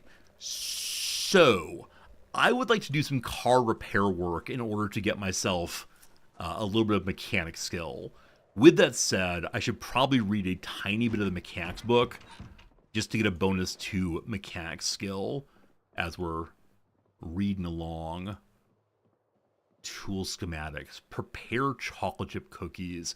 Man, some part of me says I should just spend time reading and cooking.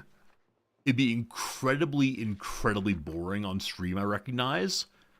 But can you imagine? Can you imagine all the cooking we could do over the course of 2.5 hours? Probably a fair amount. I'm currently reading how to make steel sheets, which I know are part of doing repairs. Off stream, I should probably go through and read all of these. I'm going to grab the books that we have excess numbers of. Just because keeping this organized seems like an important task for us all. As we mentioned previously, if you want to make sure you don't add books we already have, go ahead and select all of the books in here and mark them as not desired, whatever the equivalent phrase is. Alright, I have gotten bored of organizing things. That's enough for me. Cooking all day sounds like an amazing day. I mean, I agree. And if I were actually cooking in the real world, and you could see my glorious chopping skills, then perhaps it would be a little bit better quote-unquote content. Here, maybe a little less so. Okay, so I want to grab the mechanics book, which is over this way, rather. And I'll throw the... Why are you stuck open? Oh, push the wrong button. There we go. So I'll throw away these excess books. Oh, the excess books can be used for making armor, I think. I still don't quite know how that works. So if anyone wants the excess books, they're in here. Though it might be worth dumping them in the tailoring shop instead. There's a level up song? I may have heard the level up song a moment ago. Why is there a level up song? Alright. So, borrow mechanics 2? Nope, that's for level 3 and 4. Do we not have mechanics 1? We have maintenance 1. Mechanics 2. Friends, book mechanics 1 is on the loose. Jack, good luck finding your stuff wherever it might be. Oh, it's a foggy day. Well, that's not great. But yeah, team, if you happen to find mechanics 2, gosh, I'd appreciate it. So, my truck is in real bad condition. I could ask some other viewers to repair my truck. Something smells bad. Oh, I have not seen smell bad previously. Do I smell bad? No, it seems that the corpses we're leaving are now causing a bad smell. Oh, Jack, you died? Oh, that's brutal, I'm sorry. Mechanics 2 is in the library? I need Mechanics 1, though. That's what I require right now. It's in your inventory, Grobzilla? Okay, I thought we may have had one, but no. No worries. I'm considering taking one of these fridges to my doctor's office. Could be good. Grubzilla, are you still standing in place, just reading everything? Maybe I should put a mask on. Maybe the mask would help with smells. Hello, Kushal. Good seeing you. Okay. So for right now, we're looking for any cars. Man, the smell, though. So how does smell contribute to other experience in this game? Like, is it the case that bad smells make you unhappy over time? Have these been here a long time? Wait, I don't recall these trailers being here previously. Hello? Did someone leave these here for us?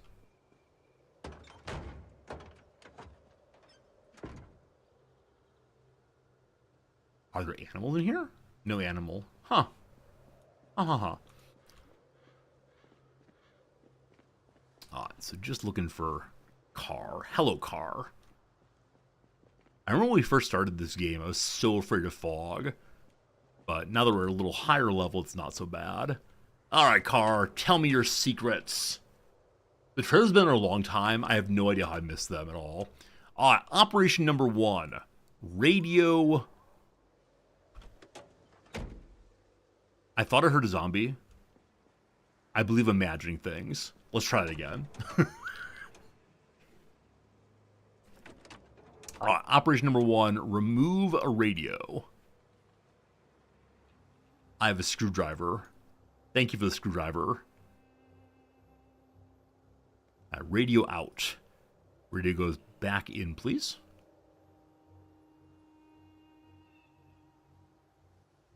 Okay, glove box. I can't do anything with you yet. I can remove... What's the thing I can remove? Radio and battery. Oh, I failed in putting the radio back in, I believe. that true?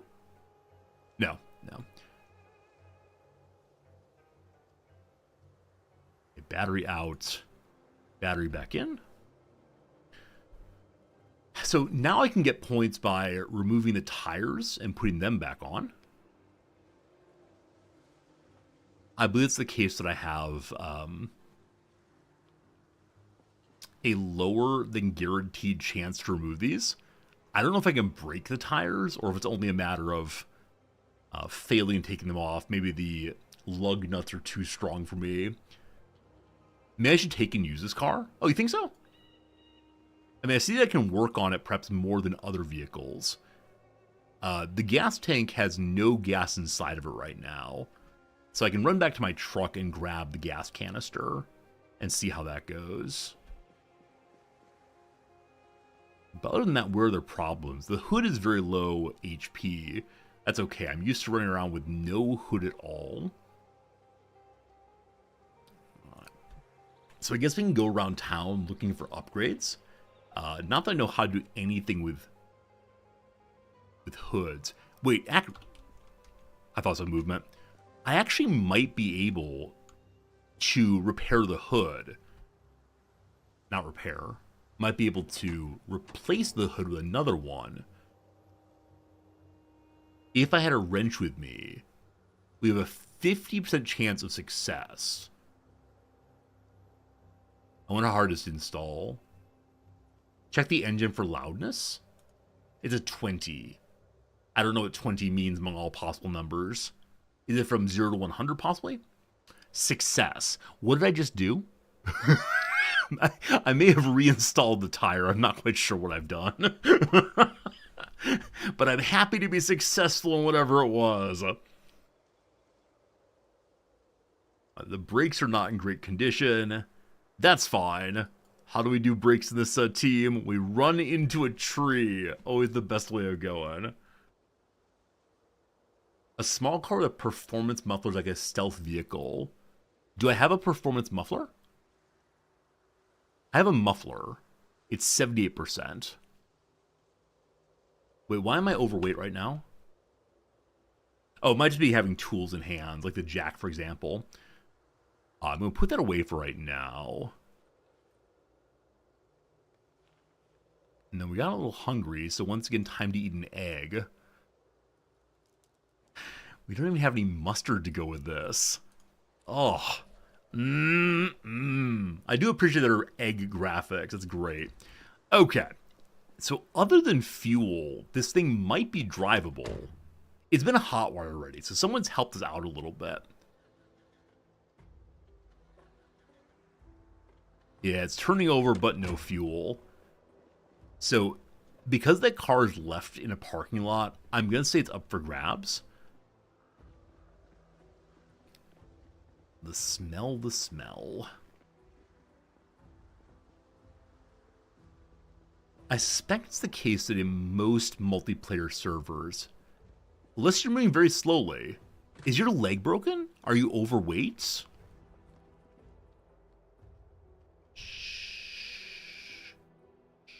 She didn't notice. Okay. Not a zombie today. Okay. You left the car in parking lot. Do you mind if I use it, Pharaoh? I'm guessing you'll be cool with it, but... Hello, Grob. You're moving very slowly also. Stop moving, you. Oh, actually, I already checked you. I'm sorry. Your leg is just busted. Alright. So if I'm changing to that car... Presumably I want to move a decent amount of stuff over from the truck here. Definitely the gas can. I need that to get started. And so many nice things here. My sack of gravel.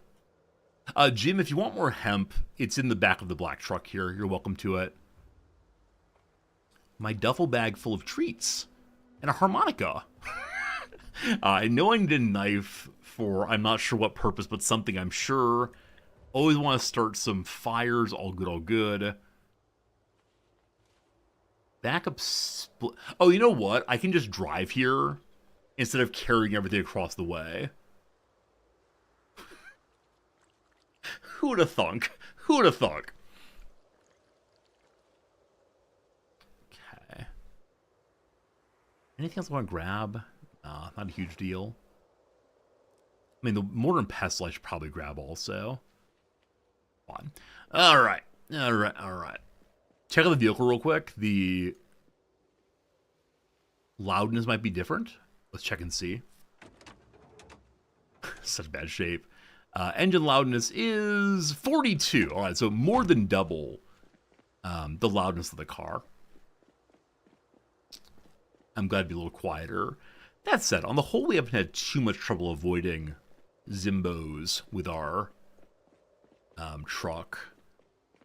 But Fernandez, thank you for gifting me a car. As I've said previously, I don't like abandoning cars that people have gifted to me. So when we have a nicely gifted truck, I want to use that forever. Also, what are these frames for? Do we eventually build walls onto these frames? I'm guessing the zombies can't walk straight through them. The crossbar confuses them. But with that said, I do kind of wonder, what's the next step there? We love Trucky McTruckface. Exothermic, I think when I asked a while back, yeah, what should we name this vehicle? You were the only person who answered. And so by default, unfortunately, it's the case that we have to say, yeah, the truck is named Trucky McTruckface. Now, we don't have a name yet for this fine vehicle. I don't know what a good one would be. However, it's not going to be Kari McCarface. I refuse to accept that kind of nonsense. Okay. So what things just go in the back of the truck for right now? Jack is fine. These pink light bulbs, I really want to use at some point. I think they're great fun. And thanks again for giving me those ROG, I believe. Sewing kit, we don't need our person. Car McCarty. What is even going on here? What great names. What great names we have going. That's fun. Alright, underweight for now. Hopefully you'll actually start, buddy. We good? Hey, on it goes. Half a tank of fuel. This was Leonard Whaley's car, or possibly this person was going to an attorney at some point. I need a battery. I was saying I need a battery. We have a battery now. Also, we have a book to read if we get bored. Cool. It's called Analog Kit. You don't know what possibilities this vehicle has. Well, it can't drive over campfires. That's thing number one. What are the headlights like on this thing? Hard to tell in the fog, of course. I could get the truck and load up these bodies to move out of here. Like, I worry that stench is going to be pervasive and cause some problems for us. Oh, I forgot to tell you all. You might remember from Saturday's stream, I said I had an interaction in the classroom with a student that I did not like at all. The interaction, not the students. Because the student used what I took to be like real gotcha thinking as a way of trying to get me to deny one of the most horrific, absolutely horrific things that happened in the 20th century. And I was very, very dismayed with this because, of course, he was doing it for reasons I didn't understand. It was just being mean-spirited towards me, Resorty. And so I sent him an email trying to talk through, you know, why did you decide to argue this way? And hello, admin, I can see you. You know, and what is your reasoning? And I think you might be a debate bro. It seems to me that you're not actually interested in truth, you're interested in winning. Do you listen to a lot of podcasts? What happens? And he wrote back saying, guilty as charged. You're absolutely right that the kind of debates I listen to are just people yelling at each other to try to get the other one to stop talking so they can win. And he said, I'm sorry, I need to be more thoughtful, I need to do a better job with that. And that was a very nice feeling, a very, very nice feeling to see that he was more self-aware than previously. He's a senior, so I'm frankly amazed that he got this far in his time at university without anyone pushing back hard on him. He recommended to me what's it called? A podcast called The Tin Man. Does anyone know about The Tin Man? Is this a thing that I should go check out? I know nothing about it. Humdrum, you're welcome to join the Project Zomboid server. You've been part of the follower community for a very long time indeed. And so I have no problem at all with you joining the server. Yeah, we'll see. Maybe having a bad time or day. No, he said he argues this way all the time. I told him it seems that you switch from topic to topic until you find one where the other person seems off balance a little bit, and then you push it. I said that's not terribly sporting, of course. Nor does it lead exactly to thoughtfulness or truth or community or anything else about which I care. Rabble. 1, 2, good. You understand there's some universities that have whole debate classes based on just winning. Yeah, I mean, Infinite Drek, this is the old distinction between the sophists and the philosophers. The sophists are people who are just interested in convincing others in any way whatsoever. These are marketers, these are politicians. And the philosophers are supposed to be the people who are interested in thinking slowly and finding truth. And in my class, at least, you know how it's supposed to go. So that's how it is. Hello, Grubzilla. Hey, thanks for that follow pushing pings. Humdrum, I hope you're able to find yourself a way onto the server. If you need any help, let us know, please. Okay, eggs come along. Is something for me? All right, one moment. 1 sec. Be right with you, good sir. We don't need the old pens anymore. We do want the pencil still. I have a multicolored pen, but it does not have a pencil setting, unfortunately. Okay.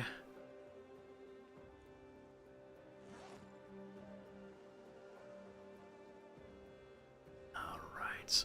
That'll do for now. Hello, Grobzilla. You said you have something for me. What you got, my friend? What you got? Waiting for a grub. My friend door is ringing. I'm sure it's something I need very much.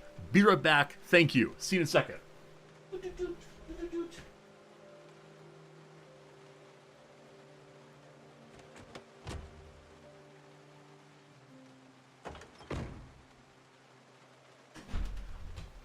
Oh!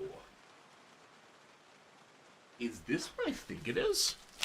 Thank you for the book. I appreciate it. Sorry to waste your time.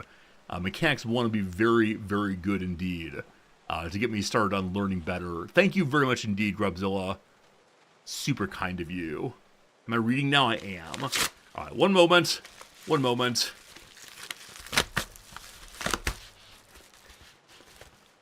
Oh, yes. Is one of the most recent Magic the Gathering Secret Layer packs. This one's called Prince Charming. It's a bunch of nature-related cards from Magic that are going to go nicely into my forest book. My book of forest things based on the Lorwyn set just released. There's a Prince Charming. Yeah, Prints Charming. I don't tend to buy the Secret Layer things. I think they're really overpriced in a lot of cases. And often the bots buy them up, but this one was focused on forests and green things. I think it's very attractive, so how nice. How nice to play Magic the Gathering. I really enjoy it. So much fun. I've begun telling Noms, sweetie, if I die, these are the places to look for the more valuable cards to sell off. And don't get tricked. Don't get tricked about their value. I need to probably make a document. All right, mechanics, we are getting some advantage now on experience points. All right, so I have mechanics 1 now and medical 1 now.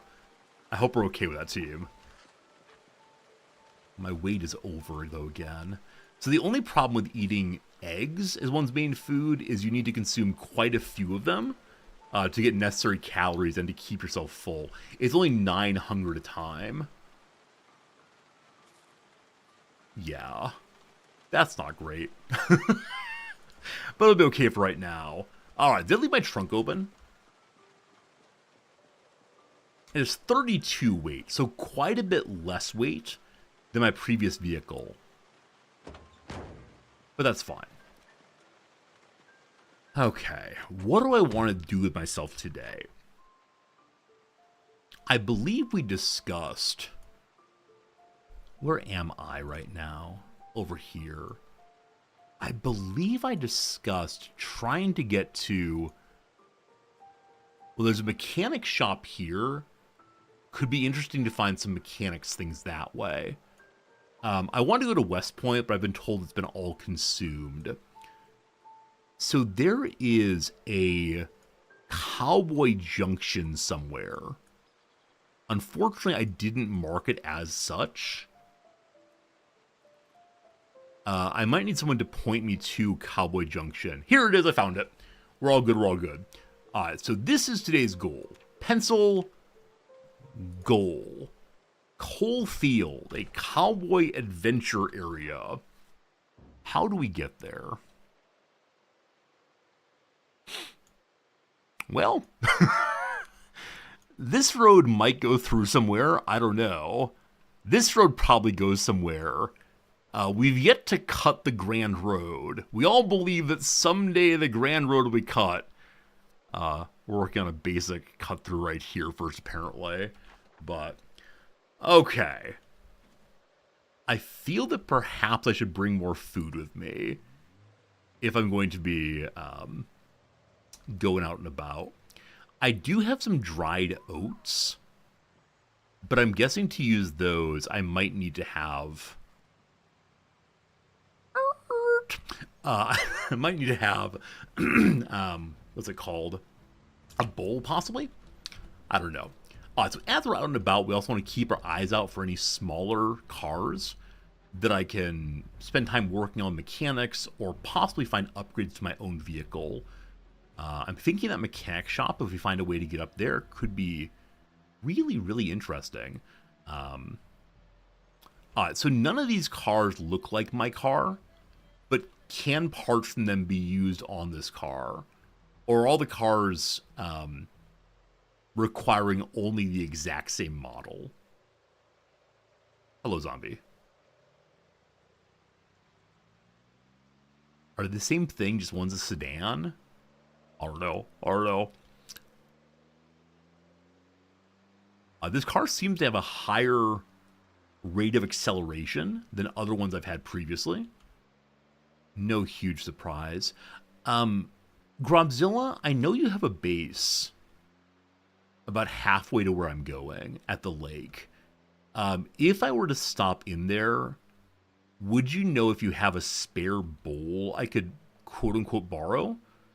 Also, would you have some food that could just help a brother out for a moment? So I'm considering stopping there and using the well to fill... Oh, I haven't filled up my gas tank. I need to do that also. One second. You use any car of the same class, all standards. All right, cool, thank you. I need to stop for fuel here, definitely. But yeah, is there any loose food hanging out over at the lake house? So I don't think there's consistent power there right now. I guess I could drop off a gas canister. There's food in the fridge, but the generator's off. Okay. Have trade networks been established? I don't know what that means exactly. Like, our base does have a lot of supplies.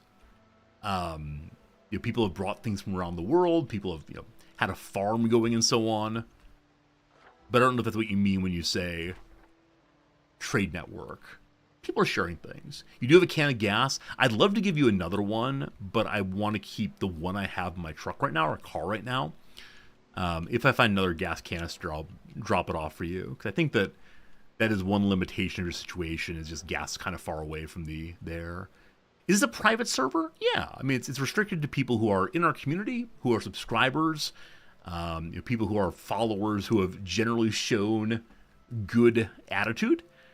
So yeah, it's locked behind a password, and that password is shared only over on the Discord. We're a little uncomfortable. Apparently we do not have a comfortable driver's seat I need to find a way to improve the driver's seat in this thing. I'd have zombies come to visit again in this gas station. Yeah, but Kat, if you want to play, like seriously, if you're interested in playing, you're welcome to do so. Believe, yeah. This is the side where we have our gas hole. What's it called, right? What's it actually called? I mean, it's where the gas tank is. What's the actual aperture called, though? Does it have a name? I think Gas Wolf right now. We'd build a Project Zomboid running. We're running the one that just came out today. So the updated Unstable.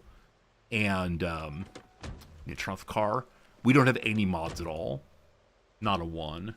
Gas cap? So the gas cap is the thing that you take off and put on. But what is the actual aperture called? Does it have a name? I don't know. I'm sure there's a technical term for it. I don't know it, though. Okay, on. Hello, zombies. Zombies singular, possibly? At least a second one coming.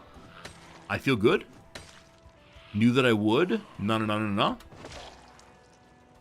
That's not dead. That is now dead, I believe. There's a third one coming. There's a fourth one coming. There's a fifth one coming. Okay. Well, we had a nice visit here. Turn on, please. Turn on, please. Turn on, please. The car is now on. However, too many friends. Too many friends. Cat. We're fine. We're fine. The gas orifice. Thank you. If I can fight them in very small groups, I'm A-okay. Just don't panic.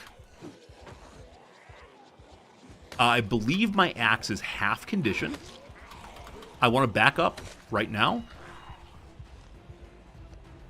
Oh, boy. I believe we have multi-hit on, so I'm able to hit as many as my axe connects with. Need space again. My character's in full-on panic mode. I think I should not be here anymore. I wonder if there's been a modification to panic mode in the most recent patch. Current intention is get into car.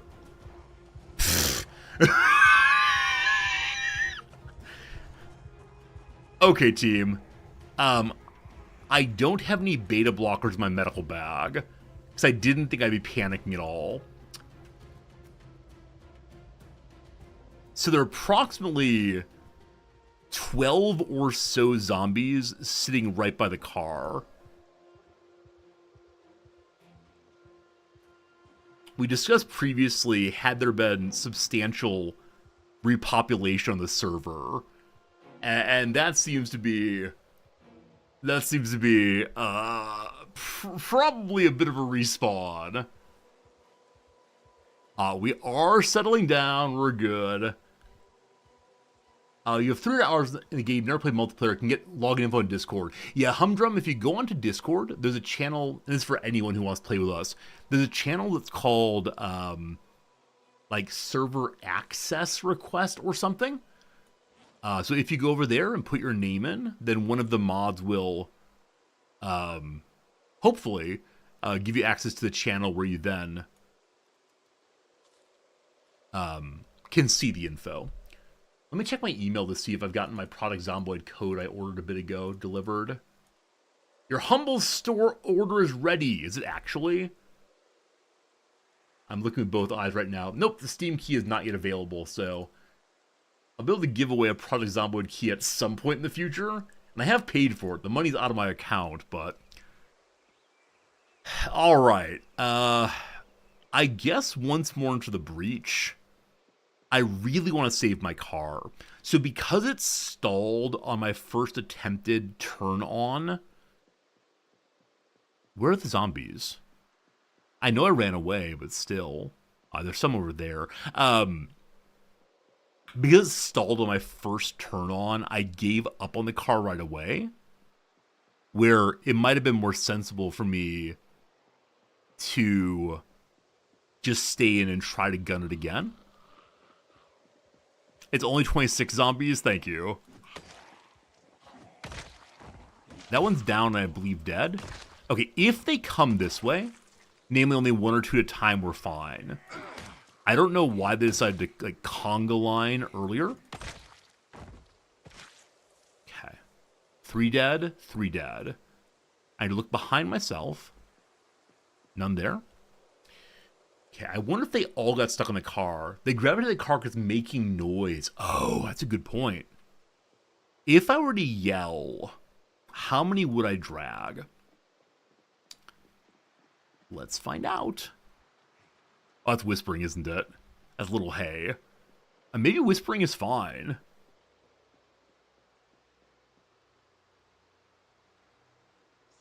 Psst, over here. Over here, buddies. Oh, not quite. Hey, come here.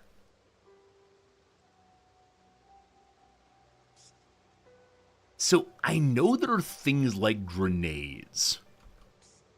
I've never used a grenade. Oh, good call. The generator's on also. Oh, boy.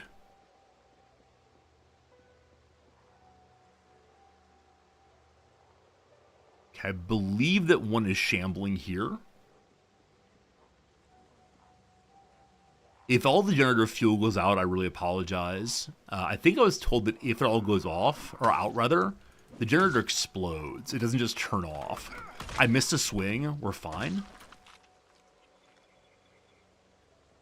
Okay. You're saying there's only 26 zombies. Is this actually not that many zombies? Like, this feels like a tremendous group for me. Also, we're not drinking any water right now. I think I have a spare bottle here. Actually, I have 2 of them. Good. Put the empty away. There is a zombie walking towards me. Keep that in mind. Okay. Like, is 26 actually not a substantial number of zombies? Because it's definitely the largest group with which I've ever interacted directly. And not just run away from. You're here, OMG, a single zombie. Oh yeah, as a brand new player, I was the exact same way. I don't know if I have the stamina to fight through a giant group of zombies. Well, we'll find out. I am ready to sprint again if need be. Huh. I thought a big group was coming. But again, I'm only getting one at a time. Is this my new strategy? I missed a swing. Is this my new strategy? I'm just going to get out of my car and leave it running. And then try to be just a little bit louder than the car.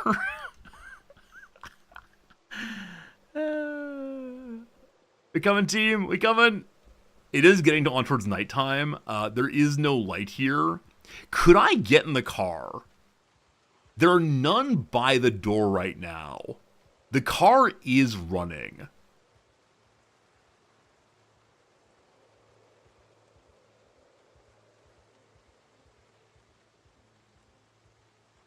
When they go... Okay. Don't mind me. Don't mind me. Okay. I want to turn off the generator. That's the next operation here. Okay. We're good. Ideally, we don't want to run into zombies.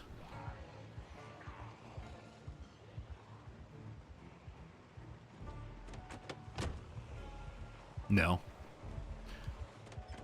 I'm sorry the generator's on still. I might be able to bring the horde here, loop around, and turn it off.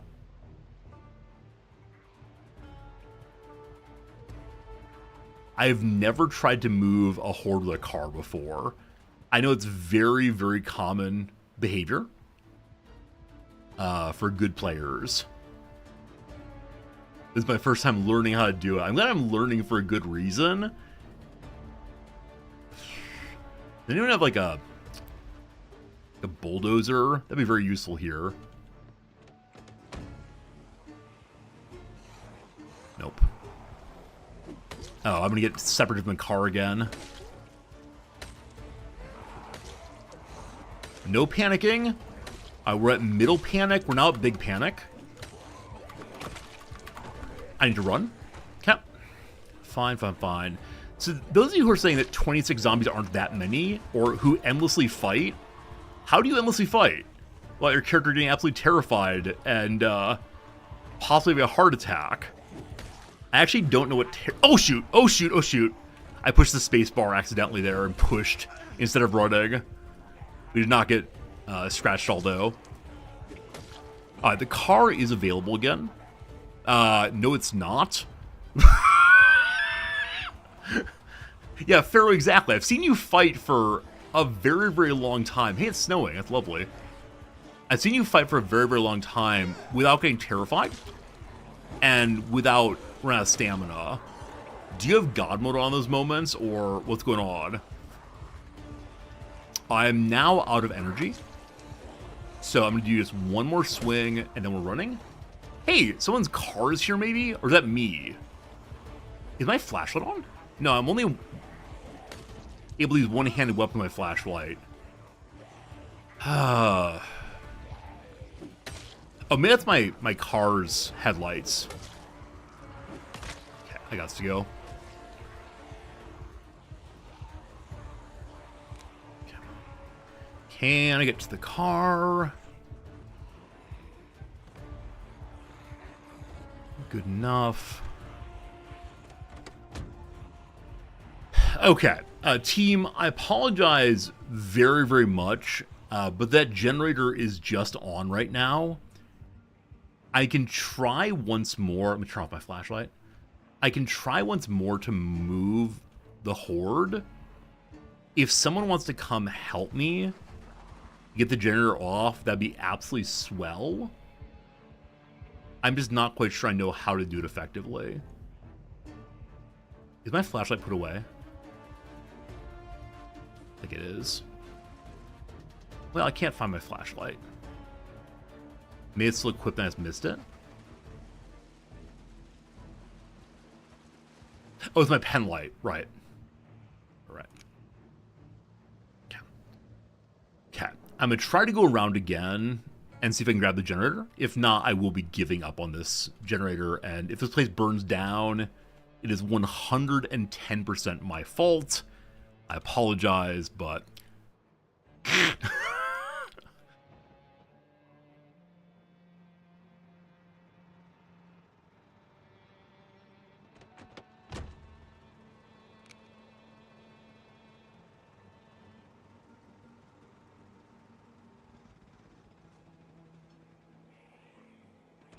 We good?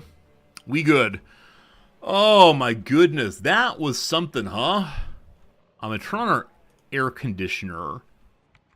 We are in fact a little bit warm right now. Okay. Okay.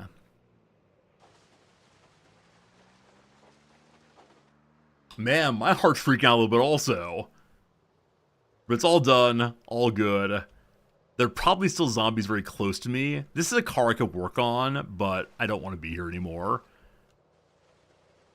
I'm surprised you didn't get bit. Alright, admin along for the ride. I think I only interacted with one of them directly exactly one time. And so I think I'm okay. There's a rock in front of me and a tree. Look at admin offering commentary on my playthrough. This is not a good direction to be going. Why am I doing this? I don't like my decisions. I have made poor choices in my life.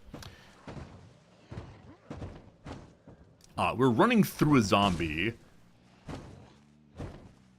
Well, now we've done it. Now we've done it. Now we've done it. This is like an 18-point turn. Don't you worry. It's all fine. Everything's fine. Trying to get through a blockade with all these zombies around in the dark is definitely not my wisest decision. Okay, we're good, we're good, we're good. I need to eat some eggs. This is the most stressed I've been in this game in probably a week or so. Like, I'm more stressed here than when we actually had our last death. And that because, on the last death, I thought things were under control, and then they were not under control at all. And that felt bad. The southern lane is cleared, thank you. I was going to wait all night to be able to, figure that one out. Okay, just feathering the accelerator, as the phrase has it. Pardon me? Pardon me? Yeah, I've talked about trying to clear out more of the wrecks, but that did not happen today. Maybe next time. All right. Oh gosh. Hello, zombies. On the road again. I only have a quarter tank of fuel. I had a half tank a while ago, and then I didn't actually get any more fuel at that gas station. I'd like to look at the map and see if there are other places. Hey, how's it going, Mosin? Good seeing you. I'm sorry for the not seeing on YouTube. Can I give you my phone number? Among all of the questions I've ever been asked on Twitch, this is the first one where not only do I want to say definitively no, you may not have my phone number, but also I kind of want to ban you even for asking. Melissa, thank you for the kind question, but no, I think my phone. I mean, I have an international phone number. It's very expensive to call. I don't want to trouble you with all of that. Certainly not. Certainly not. Why are people on YouTube so strange? No Twitch viewer would ever ask me for my phone number, I'm sure. Okay. Give my social security number. You know, for you, Radicus, anything. Anyone who's done especially well on the Rizdactyl opening game certainly deserves to have all of my personal information. That's how it goes. Date of birth, I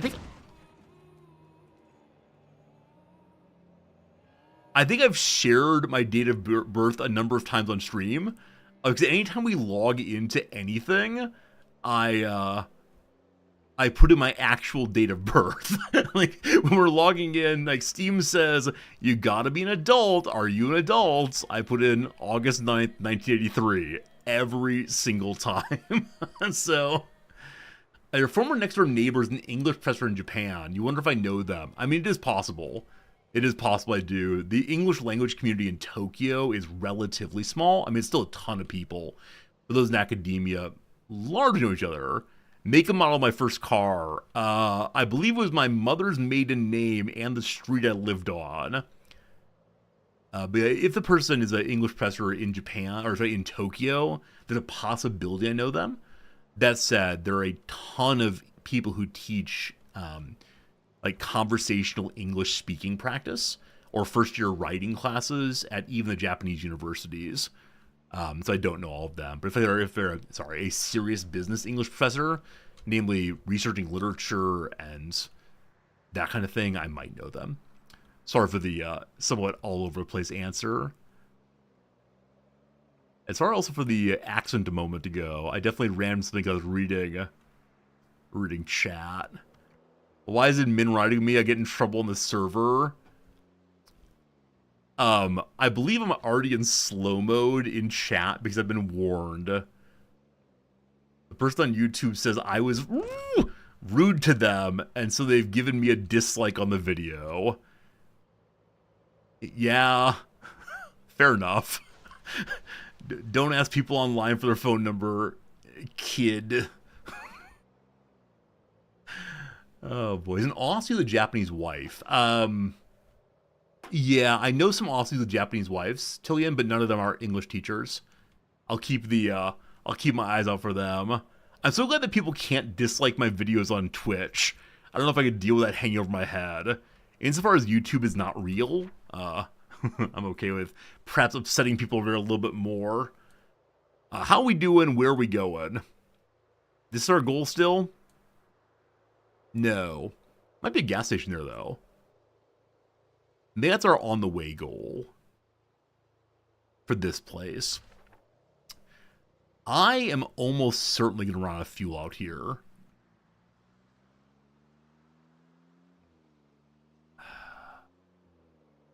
I've run out of fuel previously. I don't mind going for a walk, but I believe we're in a fairly rural area. I know the lake house is off to the left. It'd be a long, cold walk. I'm okay with running to keep my temperature up. I have a decent amount of calories in my pockets. I have some oatmeal somewhere. That would require a bowl, I believe, to make, or I can just eat the oats raw, which, among decisions one can make for happiness, You have to move everything to me to start a new base. Thank you, that's right. I'm the one who runs this show. Wherever I am is the main focus of the stream, of course. Were it a little lighter, I'd want to loot these things, I think, but I suspect I have. Given that my map's already developed in this area, I'm nearly certain that I've looted that previously, or at least thought about doing so. If things get desperate, I can forage. I don't know how foraging differs in the winter, but we can do some foraging and ensure we live that way. Man, I think that either my headlights are not especially good, or this car headlights are limited by the snow. I guess I'll ask that question. Does snow limit vision in this game? I'm almost certain that it does. Seems like an obvious thing that it would. Canned evaporated milk. That's a whole bundle of calories. I don't know how to do things in this game other than one thing at a time. It's a real problem. I think driving might be the most dangerous activity in this entire game. See, Jim, I didn't grab a siphoning tool. I do have a gas tank to fill, but I was planning to stop and fill at the gas station, which was working just fine. And then kind of all at once, less so. I think my gas tank on the truck was absolutely huge. And so I'm used to having a lot more fuel available. But yeah, I should have grabbed a rubber hose, definitely. Will we even get off of the map part I know? Okay, we will. So we are now in a place I've not been previously, which means I'd like to stop and check things out in hopes of finding a rubber hose. I know exactly what shelf they're on back at the base. Siphoning could have been our salvation all the way. PV made in driving a game about how dangerous in real life. I think you're absolutely right. This is definitely a PSA. Don't be a distracted driver. I saw some study that suggested that people who are distracted while driving, while doing text messages or whatever, are less able to control their vehicle well than people who are drunk up to a certain point. I think it might be people who are at the legal limit of drinking, like 0.08 or whatever, are still better drivers than those who are texting, maybe. There's a place here. Hey, Terran the Terran! Thanks for the tier sub. Sorry. Thank you for the subscription at tier 1. I appreciate that. I'm glad you're enjoying our stream, and indeed it is quite dark out here. You've already been everywhere along here and checked all of them? Okay, Pharaoh. There's a building here, though, I'd like to check.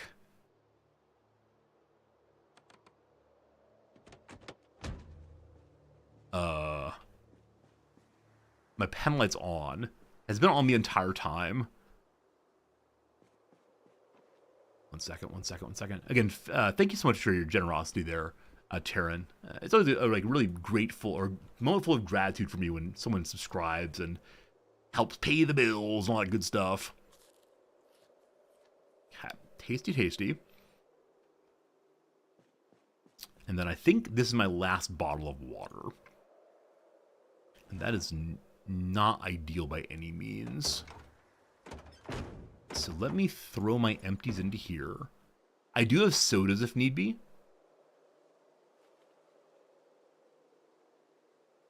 Do these bags have anything useful in them, water-wise? So there's more sodas.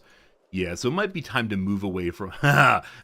Thank you for the flask of vodka, Rog. That will carry us through the worst of times. Hey, it's a fruit vendor. One guarantees they're all rotten, correct? There's no way. Rotten cake. Oh, what a heartbreak of a location. Any place where one finds a whole bundle of tasty food. What might have been. Now this door is open. Yeah. Pharaoh said they were down here and checked everything. That doesn't mean that Pharaoh took everything, of course. Because there are many things that Pharaoh suggests are not useful that I think are useful. We'll call that a little disagreement, maybe. Okay. Forward again. I see that there is a small path to the left, but I think we're just continuing straight ahead. I am taking off my pen light while I'm driving. Unequip. Oh, we can actually save battery on the car by using our pen light out the front window. My dissertation director tells a story of back in his old hippie days. He one night ended up driving in a vehicle that did not have good headlights, and he meant to get home earlier in the day, but he ended up being out there quite late. And so one of his friends decided to try to solve this problem of being out late with no headlights by lighting multiple cigarettes and holding them up to the windshield. And that is delightful. And I'm stuck between two trucks. Hello?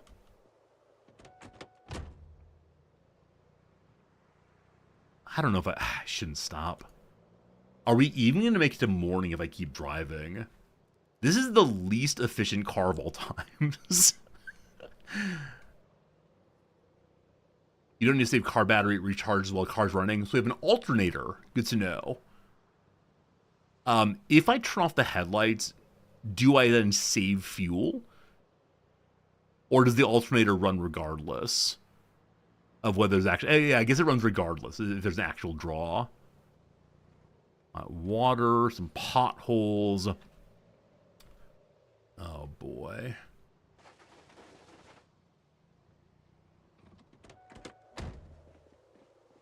Quick stop, quick stop. Locked. Non-functional.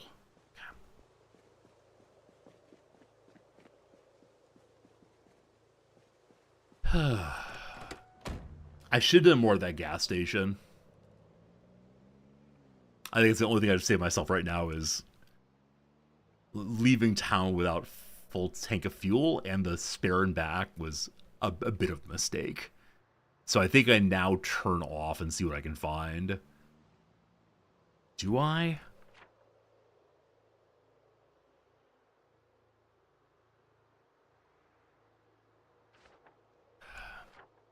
And my fuel's running down while I'm looking, of course. I know there are things straight ahead. I do not know if there's anything interesting this way. I need to continue heading the direction where I know there's something straight ahead. Is it possible to cut off my finger and turn part of me into biofuel? Is that a thing in the game? No, this is not terribly realistic, is it? More eggs, more eggs. Alright, so I'm going to turn here. As I said previously, if you're in the channel and you've not caused any problems recently, feel free to join us on our playthrough here. What's that? You can find information over on the Discord. We'd love to have you play with us. What are you? Empty small carton. Someone has been littering. Look at all these things. A giant pile of scrap. Huh. I wonder what happened there to cause all that. I was hoping that some part of that was a hose, but no. Oh boy. Hey, Brewdog. How goes the adventure? It's going very well, thank you. Am I still my first character? I think I'm my fourth character. Only 2 of them have been alive for a particularly long period of time. They're my doctor characters. I think I take better care of my doctor characters than any other. I don't know why that is. I think it's when I make a combat-focused character, I start behaving like John Rambo himself. And just running around trying to smash everything. I think the doctor character I play a bit more stealthily. Because his true power's in his mind, comma man. Okay, we're crossing the railroad tracks again. I wonder if there's an argument for just driving up the railroad tracks. Bet there is. Also, is it fair play to ask for one of you to bring me fuel?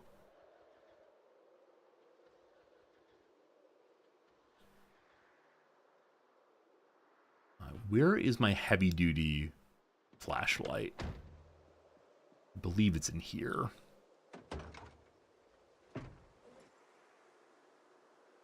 Did I sign up for AAA?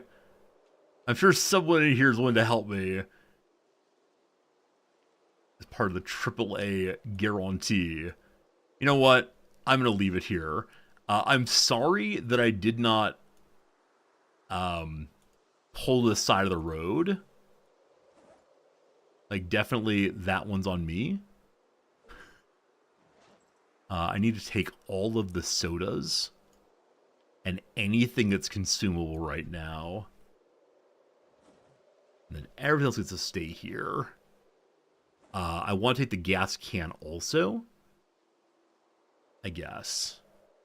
Batteries come along. Okay, what do we not need to bring with us? The other direction. Harmonica? Good for we end up in prison. Solids not needed. Put soda in the tank? I don't want confession time by any means, but have any of you known of people who put sugar into people's gas tanks? Is a really, really horrible thing to do, as I understand it. It's the kind of thing that caused the car not to work well ever. But I know it's the kind of thing that's often mentioned as a childhood prank. I'm slightly overweight still. Dirty bandage I don't need. Delicious ginseng. You've joked about it never dying. I think a lot of people joke about it. Well, pen in the pocket. Pencil in the pocket. Close enough! Alright, team. On the road to find some fuel. I'd like to change my heavy-duty flashlight, actually. Wait, it's morning! I can see! Kind of. Hooray! Hooray seeing. I think I have a knife somewhere. I have a knife. I should go ahead and put it on my belt to help distribute the weight a bit better. I must have left it back in the car. Huh. You put a banana in someone's tailpipe when they're 14. Shame on you, Jim. Shame, shame, shame. Oh, that's amazing, my friend. Actually, I think weight increases when you put things on your belt. Probably shouldn't do that then. Wow. I'm glad it's a place where we feel free to discuss these things, but I am a little bit surprised. Only a little bit. Only a little bit. Hello, Ranger Mobile. So Pharaoh's been through all of these, which makes me think that these vehicles are non-functional. But if I can get one to turn on and help me get to the gas station, that'd be pretty swell. It's hotwired already. So someone has gone through and hotwired these. You put bumper stickers on other students' vehicles. Tim, did you put a bumper sticker on someone who you knew disagreed with you? Like, it was someone who was, deeply into, I'm going to be a consultant on Wall Street, and you put, like, making my marks in the world? Marks the, that kind of thing, or, like, silly jokes more. Maybe that? Hey, I love it. You've heard of freezing rat corpses in liquid nitrogen and shattering it in someone's car. I'm sorry, what? Why am I taking those things? I mean, I ate the gum because it's gum, and it delights me to have fresh breath.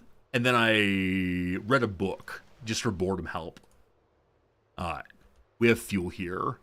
This truck's in really bad shape. Also, I don't know what's in the back end.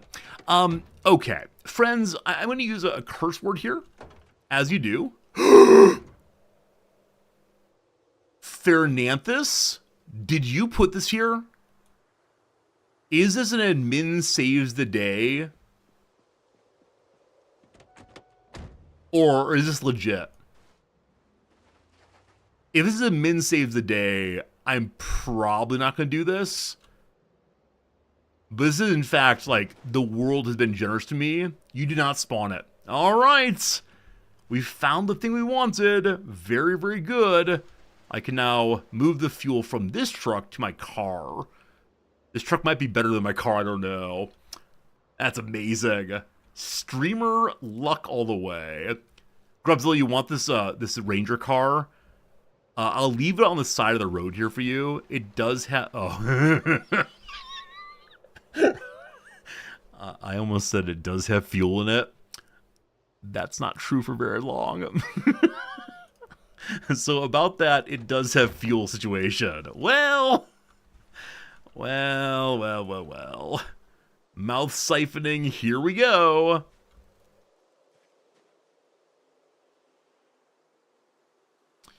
We're not able to figure out how to mouth siphon, unfortunately. One moment. Hose in hand, possibly? Let's try again. There we go. What was I gonna say? You keep a gas siphon device in your car in real life. Said Berkeley, you're ready for the end times. Okay, I'm gonna use a naughty, dirty word, just so you know, in case there are children around, etc. We were talking about pranks and so on a moment ago. Are you familiar with piss discs? These are much discussed on the subreddits of like, how do I get revenge on other people? And apparently what you do is you pee into a frisbee. You then put the urine-filled frisbee into your freezer. You then take it out of the freezer. One moment. It's out of fuel. You then take it out of the freezer and slide it underneath someone's door, and then walk away and let the magic that is the magic that is melting occur. I am so amused by this. Anyway, I hope I've made your life a little bit more interesting today with that commentary. Very sorry. Why am I reading that sub? Because I think the first time I saw it updated, I don't know what it was for, but I thought it was very, very funny. And then I read through it and found out that yes, indeed, it is very, very funny. Because I think it's the case the majority of the people seeking revenge on there are for jokes primarily.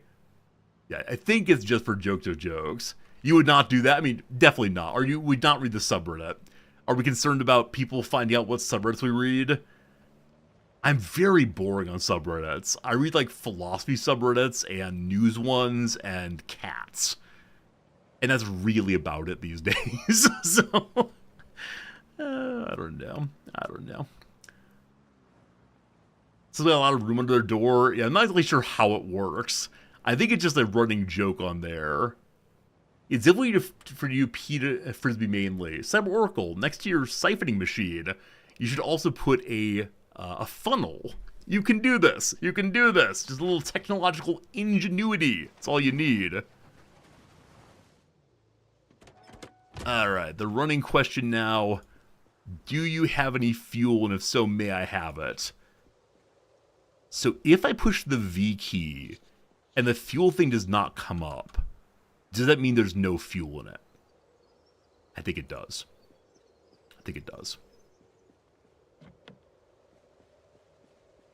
Wait, no, I'm not holding the gas canister anymore. I put it in the trunk. Gotta keep that with us. Okay. One more time. There we go.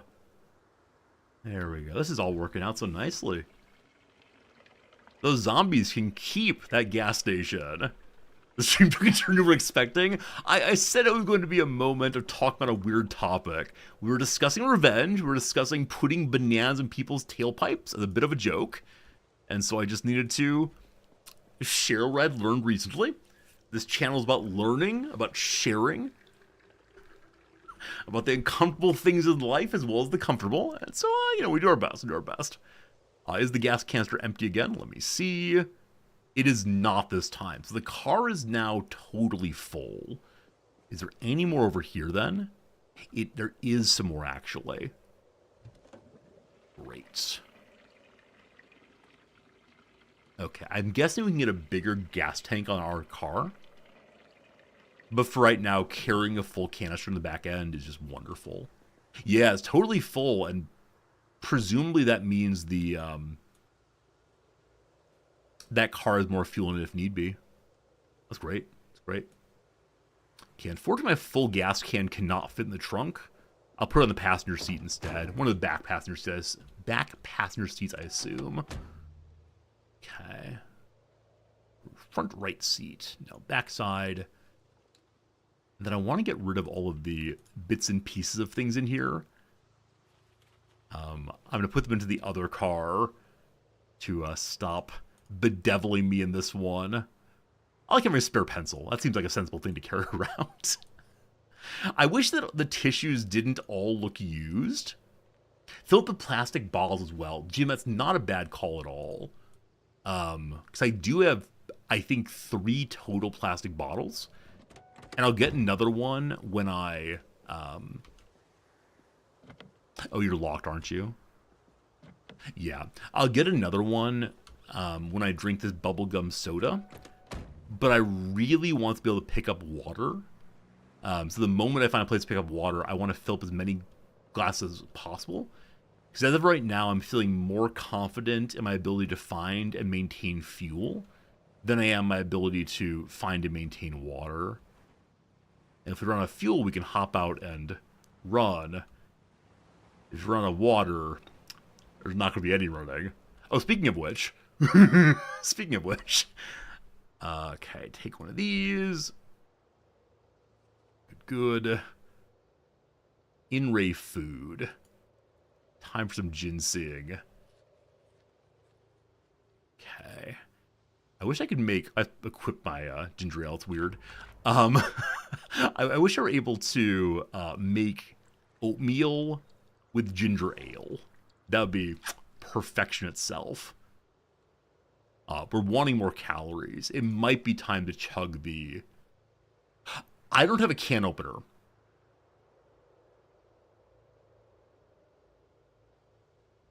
I have a can of condensed milk. Does it have a pull tab?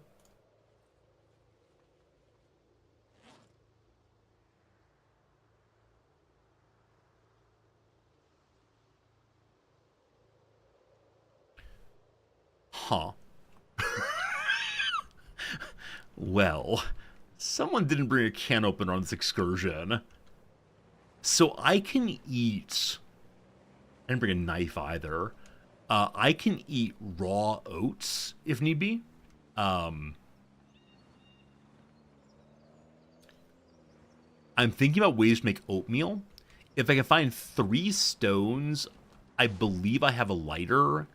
And so I can make a fire, grab water off the ground. But I don't have any cooking... I don't have any cooking vessels. Wait, one moment. I wonder what this path goes to.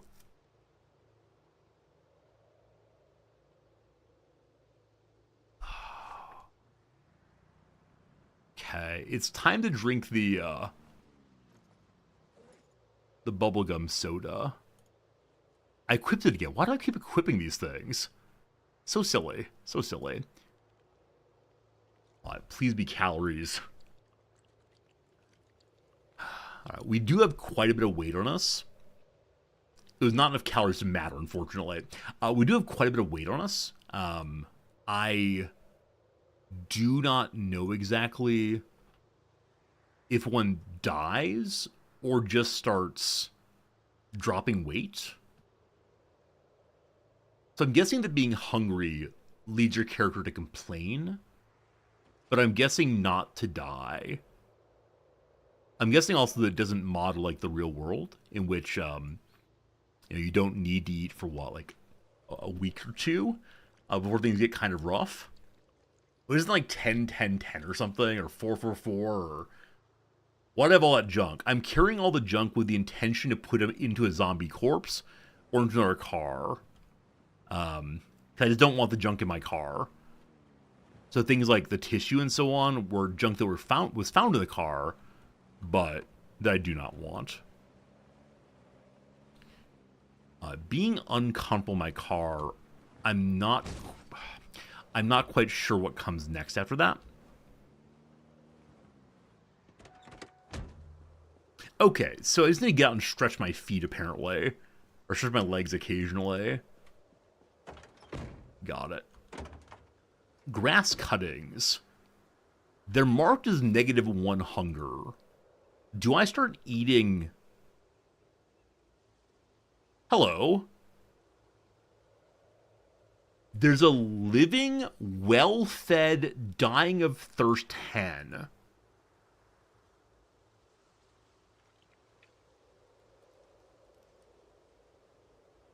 How are you still alive?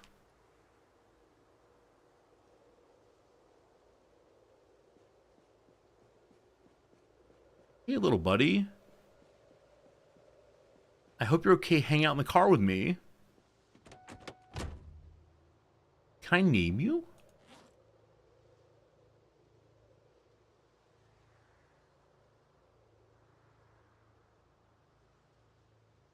Can you live in the passenger seat?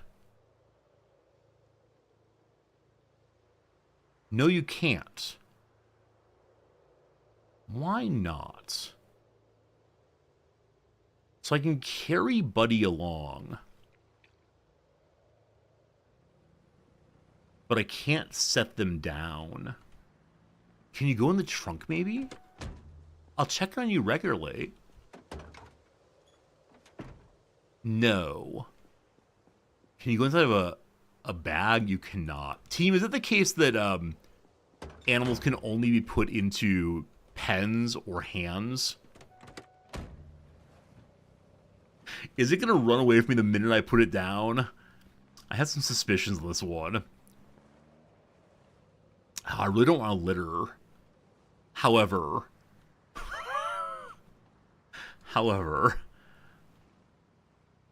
I should have taken that grass. That grass would have been food. Now, maybe I can let the hen outside. She's very heavy, but her encumbrance is 0.1. That's what I'm confused by. 0.1 encumbrance. It might die immediately if I put it down. Okay. So it requires more in the trunk than the game's suggesting with the 0.1 encumbrance? Or, I mean, she's actually dead.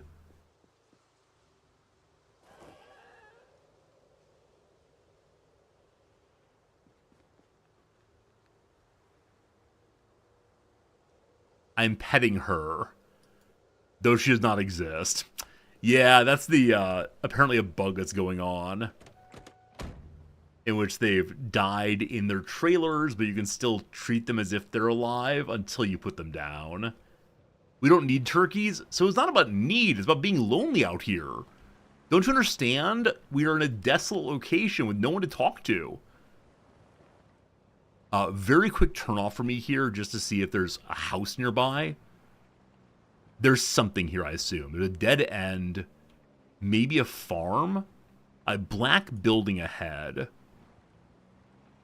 So it's an industrial building of some sort. Maybe. Okay. I'm going to turn the car off. Now, I'm intending to throw away... Uh-oh. There we go.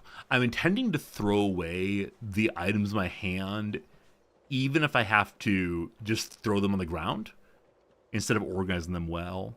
Okay, some people have died here. This is now my trash can. Oh, it's zombie bodies better. Zombie bodies go away eventually. So, the things that are absolute garbage are going to live with you. Such responsible gameplay. Whew. Put both pencils away. Only one, thank you. Okay. Underweight again. What is there to eat? Has this place been totally ransacked? Oh, I can forage for random junk here. Yeah, an urban area they call it. I'll just look generally and see if I can find... Oh, we found something! We found something! We found some perfume! Don't drink that. Don't drink that, no. Okay, so that's the building I found. That wasn't terribly exciting, was it? I can go forage in the forest up this way. I'm guessing, though, that at the turnoff here, there may be something else. Or we can continue along this way. It truly dead ends, though. Never mind. Alright, quick spin. I gotta say, in this game, I really enjoy quick spinning. It feels very good every time. I mean, this looks like it could be a path also. I'm glad we have a lot of fuel. I almost said food, which we do not have much of at all. The car does not like off-road driving at all, even on dirt paths. We got to get some all-terrain tires on here. Mere inches of smashing into a tree there. Hoping we find a farmhouse. Being able to at least get water will be really, really swell. I worry this may be a fronted road of some sort. I see 4 zombies currently. I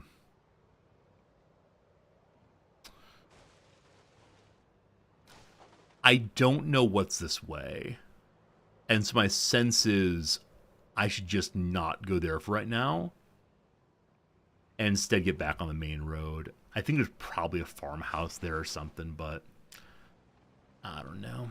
I don't know. Okay. So no more searching, of course. I do wonder how foraging differs in the winter here. I suspect the answer is substantially. Okay, I have a water bottle left. I have some ginseng.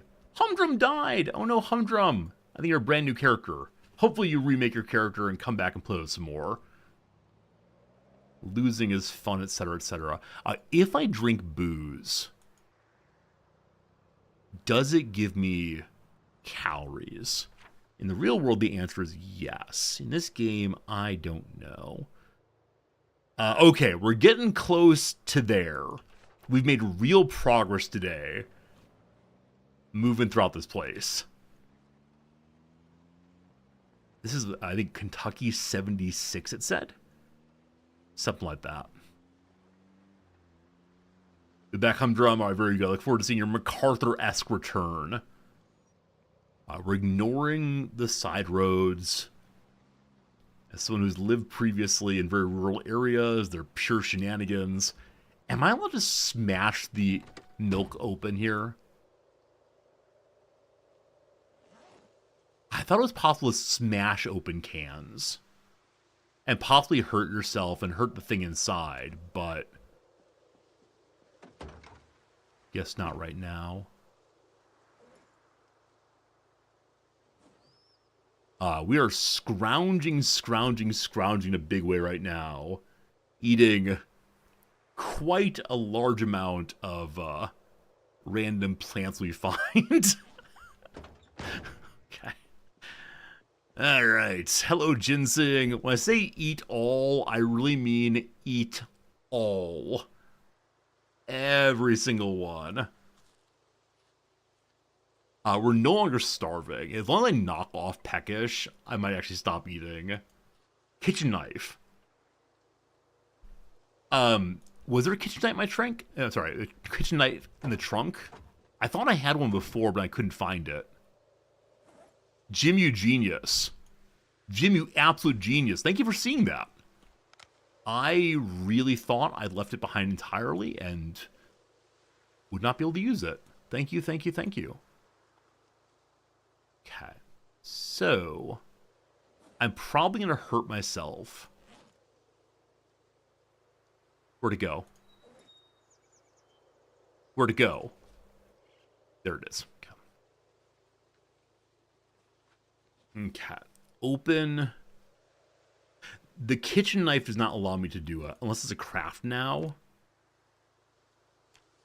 I can open it with a blade, it might hurt me. It requires a surface.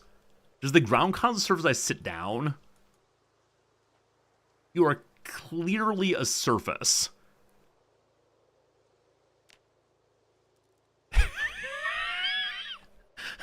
Alright, team, I need a table. May I use the back of my car, possibly the table? No, unfortunately I'm not near the lake house. Alright, for want of a table, we're having some trouble still. I'll continue eating ginseng all the live long day. So I'm now farther away from Moldra than I've ever been. That's a really cool feeling. Like, obviously there's stuff here I've never seen. Maybe someone has a granola bar saved. Wouldn't mind that. Though I really do wonder, Pharaoh said before they've been through here. And so I don't know if that means they've taken everything, if they've been through this area in particular. A walkie-talkie, fun. Okay, I'm going to take another book, because boredom was an issue earlier. Straw. If only I had something to drink.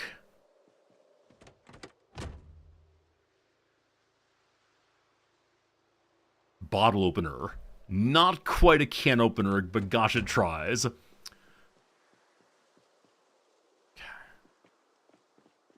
Urchin, you went to the lumber mill as a bunch of group one there. Yeah, so definitely the restart of the server or the update caused a lot of respawning of zombies.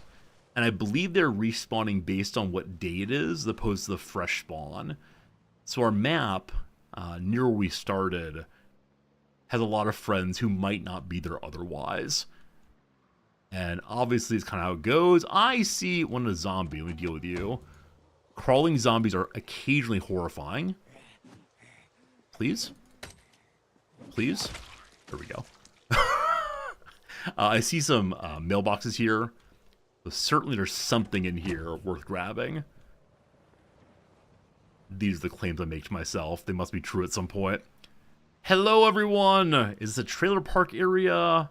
Is it a long rural road with a bunch of houses? Okay, I saw a zombie in the backyard here. I'm going to turn around in preparation for needing to cheese it. It's the cops. You don't think it respawned anything, Fernandes? Really? Like, it's not that I don't believe you. It's that someone said it did respawn to them, and I want to believe that person. We're going to have 2 zombies coming in right now. My character is terrified for no good reason at all. There's another one coming from our character's right-hand side. I do not want to hit the one on the ground. Now I do. Both dead? 1 dead, 2 dead. Good. Why are you walking away from me? How dare you? When I come to visit, you let me in.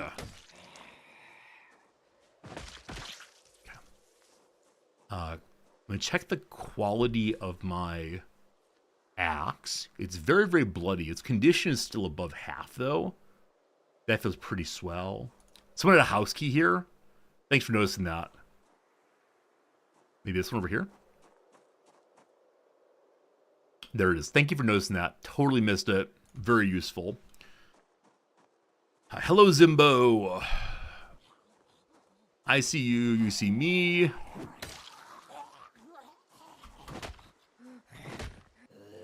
Hello? I guess I wasn't fully standing on it, apparently. Alright. Hello, Fred. Large farm and family, it seems. There's another one by the garage.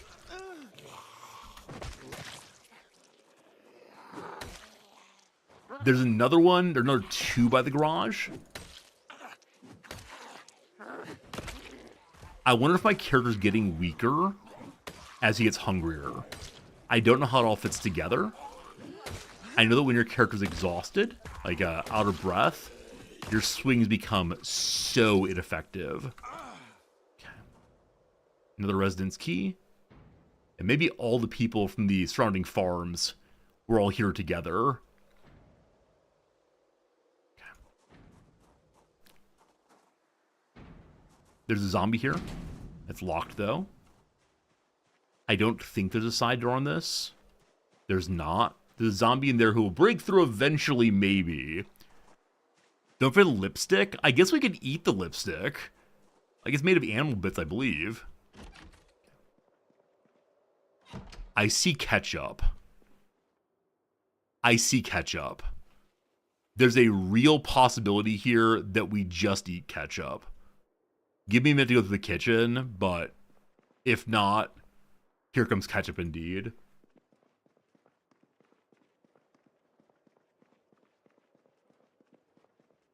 So doors are open in here in a way that makes me wonder, never mind. There are tools left behind that are useful tools, so I'm guessing no one came through here yet.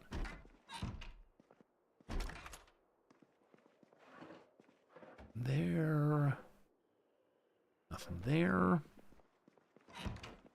Better be Hunt's ketchup. Hey, as long as caloric ketchup, I have no brand loyalty here at all. Wait, do they have a kitchen? Oh, they have a little nook over here. Got it. Medicine? No medicine. We can wash ourselves up here in a little bit. I do intend to do that. How about some tasty food of any kind? Empty bottle, rotten peas, mustard, and ketchup. I guess if one's desperate enough, it's going to make us very unhappy. Wait, we have a surface. We have a surface. Yes, drinking mustard and ketchup is not happiness. However, is there a power bar? There is a power bar there. Do we need the power bar?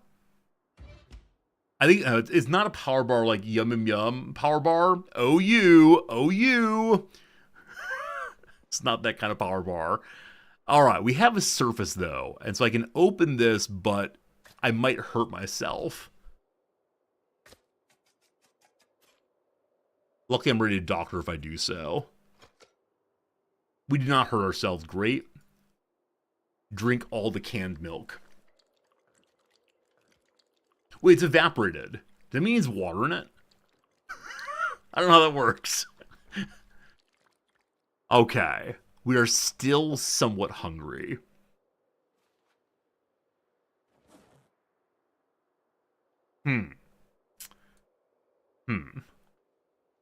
Is Operation Drink the Ketchup on us now? All right.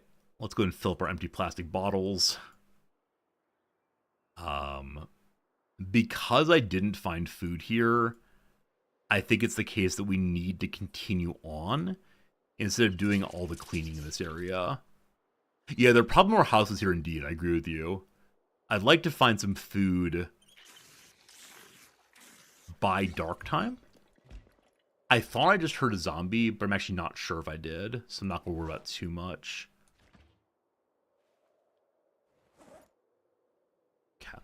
We have 3 bottles of water on us now. Should be enough. I don't want to tell you what I just did. I took out my weapon and pushed R. Why did I do that? Because I've been playing Fallout, and when I'm done in a fight, I take out my weapon and reload every single time. I tried to reload my axe. Good. I'm guessing there's nothing of value here, but a very quick check. Let's see. Locked. How about here? Locked also. Okay. More plastic bottles. Gum. Yes. Calories. Glorious. A boat club and a drive-in theater. I should learn about both of those, but got things to do. Ratchet wrench we don't need right now. Okay. I should check the side door, see if it's locked. Or I think locks are all or none, right? The locks are... Hello, zombie.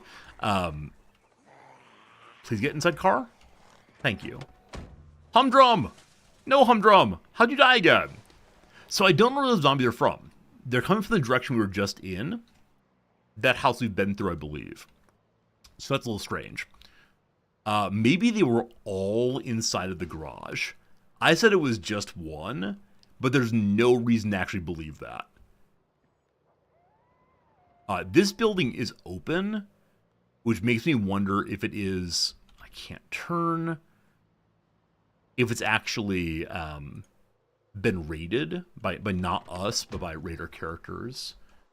Humdrum, if you want someone to come pick you up and get you to the base, we're always happy to do that. This might be ransacked fully. Yeah, there's no point in staying here. I need a quick sip of water. Yeah, one does find raided buildings occasionally. My car is down there. Are zombies coming here? So I kind of want to loot speedily and zoom out of here before they get to me. Come on. Oh, we got a stall. Hello?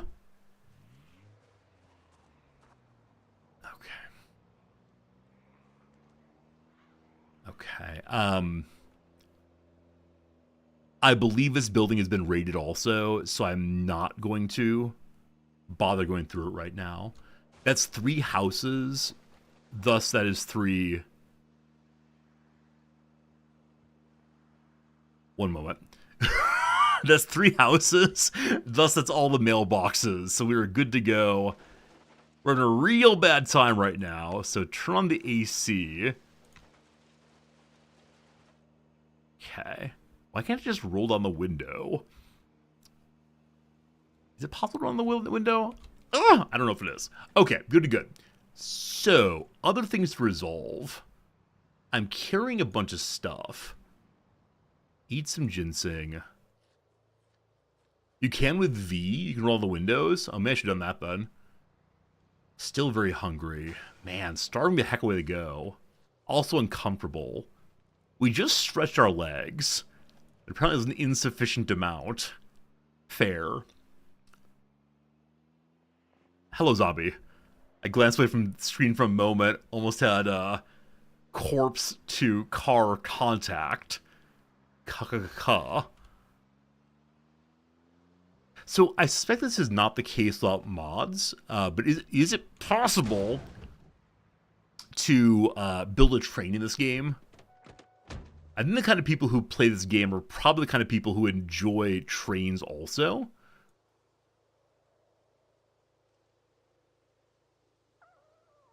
But seeing the many train lines here make me wonder a little bit. That is broken fully. That's locked. Not accessible. Not accessible. Accessible? Nothing.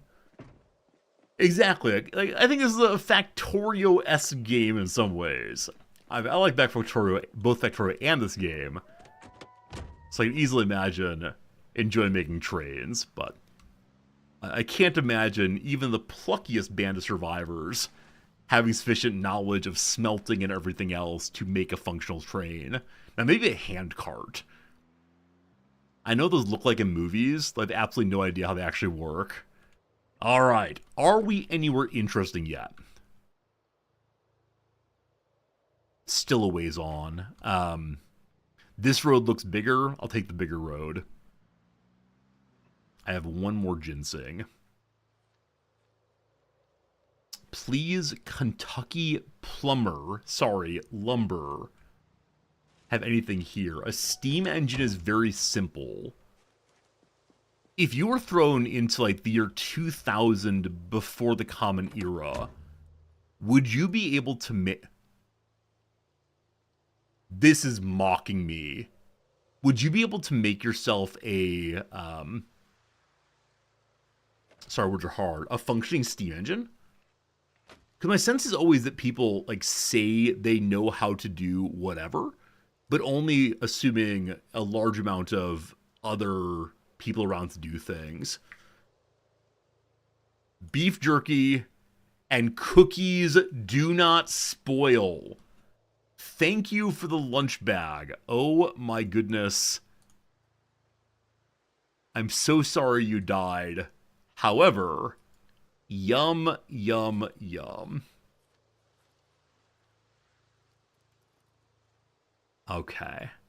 We are not starving anymore for the first time in a really, really long time. That's great. Fairy, you've already been through here? Wait, really? I know you said that you've been through part of it. You've been through all of this? No. That's a little bit shenanigans. Why do you get all the good things? And here I thought I was heading somewhere that no one else had been before. You know what? I'm going to get to Colville, the cowboy location, and I can guarantee that Pharaoh Nance would be standing outside of it cackling because Pharaoh got to go across the entire map to an area they already looted. Admin privilege? I mean, it does seem to be that way. Admin privilege. Also, people who know how to play the game privilege, certainly. The knowledge of where things are is very, very powerful in this game because it is a stable map, though. Different items spawn different places. There's a building here. There are a number of buildings here. Do I hop the fence?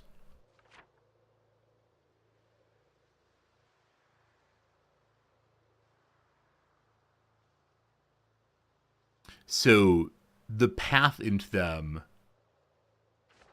is on the other side.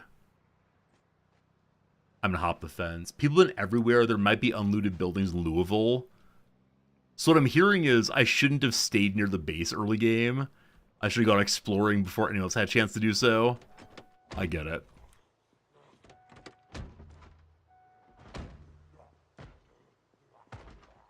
How do I do this?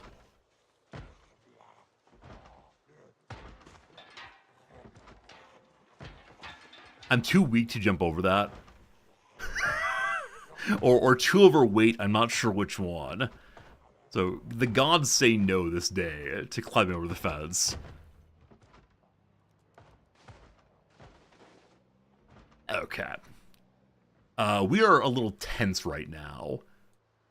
I have a magazine for just such a situation. I think? It might be in the back, actually. In a moment like this, you know what you need? 16 magazine.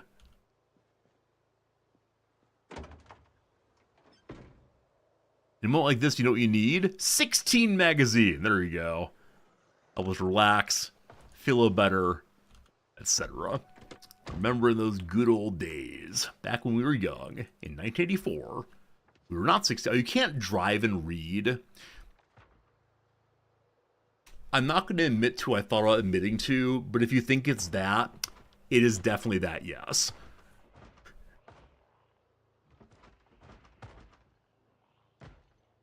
I think some zombies are attacking my vehicle.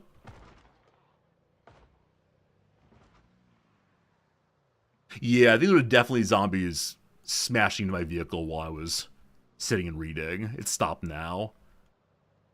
So I believe we stopped being tense for the brief moments, and then it returned.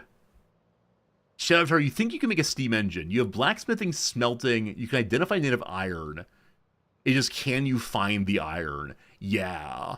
And I know that not everywhere has iron in the whole wide world.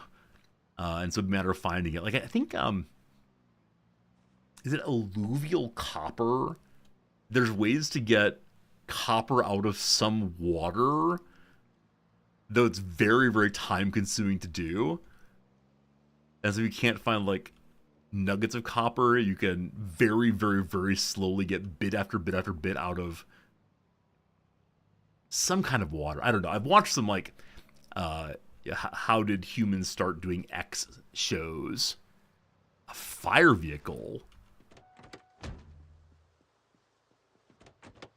This looks pretty cool. Aviator sun. Oh, heavy socks. Wait, for the winter. For the winter, yes. They're definitely an upgrade on my current socks. And the back end. Another rubber hose. This place is loaded with them.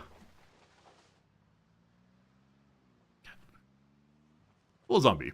Hello, zombie. Okay. So I see an entrance here to a gated community, maybe? It looks really nice. So maybe we'll find some food here, possibly. Though I don't like that it's night and that we are having some zombie friends around for sure. If I go to slower speed, I wonder if the engine's a little quieter. Gotta believe it is. Gotta believe it is. Oh, wow, it actually might be a gated community. I was mostly joking about that.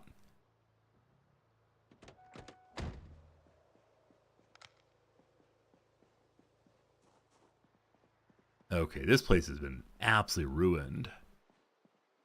But maybe there's something still worth grabbing? Seems like no. Nothing there. Okay, I want to change seats. Every time I want to change seats, I consider pushing the Q key. I know it's the V key, but every time. Wait, where am I? I thought we were heading into this area. Okay, I turned the wrong direction. Hey, no problem, Drum. Sleep well. And thanks for joining us today. Always really fun when viewers join the server. Even if you have a hard time, it's still a fun time. Living in a world together. More trailers. I wonder how effectively my car could haul a trailer. I expect the answer is not very.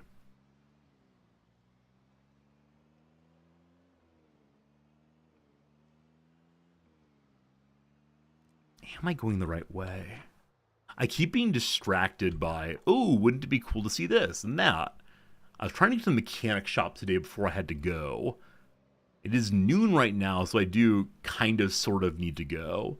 Can I show on the map where the base is? Yeah, give me a second. Like I said, though, people are willing to pick you up. If you are in Moldra and want to go to the base, someone will help you get there. But this is Moldra. The base is right here. So along the Dixie Highway, on the east side is the Happy Hotel. Across the way, there's a large barn. And that's all. I hope that helps you. And my apologies for not being able to offer more help right now. Okay. So we're getting to an area that might be full of giant estates. Someone has a camo-covered car here. Again, that homemade camo. They are the local police. And we're actually in Moldra. We're right inside the city in a really interesting location, IMO. I shut off the headlights. They're off now. Good. Okay. So the door is open. It is nighttime, so if I have to fight, I do not have my axe at the ready, because it will be quite dark with no flashlight on, of course. My suspicion is it's been looted already by somebody.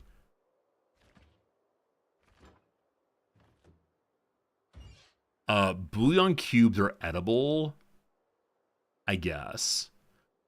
I was gonna say I can stay here for a moment and cook, but of course cooking requires one to have electricity, and electricity I do not have right now.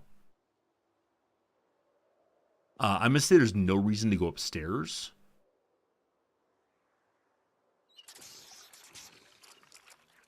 Maybe. I do wonder.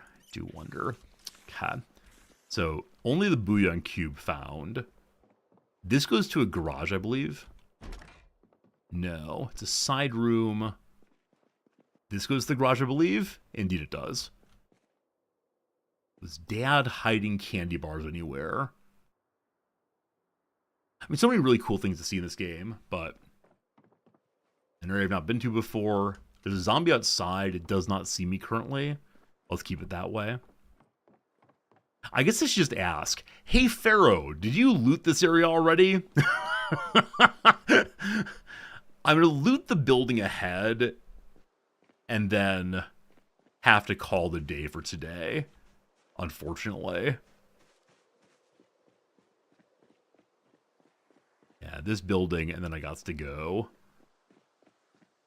You looted all this? Okay. In other cases, you have left behind some packaged food. And so I think I'm going to continue hunting for packaged food. And really, anything is fine at this point. Burnt mussels. Only -1 hunger for some really, really bad feelings. Nope, no food here, unfortunately. Yeah, I think that obviously the later one gets, and the more that people have been around the world, the increasingly difficult it is to find food that is not rotten. And I think the game discourages adventuring play after a certain moment. Maybe? Maybe. Grubzilla, you have full running again. Awesome. I think it's the trouble of multiplayer, maybe. Okay, there's one zombie here, one off to the side. I don't want to fight them right now. I want to get in the car and drive away. Okay, so if this area has been looted of food, I need to go past wherever Pharaoh has looted. Or, I mean, I think I'm out far enough now that it feels very, very silly to say, oh, let me go ahead and go back to base. We have food there. I'm just not quite sure what else I'm going to find. I mean, I can begin eating worms, right? That is the moment of desperation possibility, is we can always eat worms. Or ketchup. Oh gosh, I'm running into things. All right. I think I'm going to say, friends, that I need to get going, unfortunately. And so today we're leaving on a bit of a cliffhanger, on a gosh, what will happen next?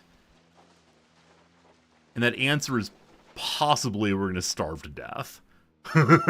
So, yeah, we just about made it to a mechanic shop. And over here, there's a sanatorium. Oh boy. Why are we not foraging? Because it's nighttime, and I keep imagining I'm going to find something that hasn't been looted by somebody else. I keep imagining I'm going to find some non-perishables. It is entirely possible this is what is known as pure foolishness. But yeah, maybe I should just forage for limes and such. That's that I really do need to go, so we'll stop at the fork in the road. What we'll find next, I don't know. I look forward to finding out, though. Friends, thank you for spending time with me today. I hope you enjoyed yourself. Today is a... oh gosh, it actually is a Tuesday. Which to say, I don't stream tomorrow. I don't stream the day after tomorrow. I'm going to be gone a couple days. And then, my hair's so high, sorry. And then I'll be back. And I'm not sure if we're playing Project Zomboid next time I'm here. It's hard to say what we're doing. We'll figure it out, though. I want to play some more. Gotta save Resorty. For now, though, thank you. I appreciate you. And I'll see you again real soon. Goodbye, friends.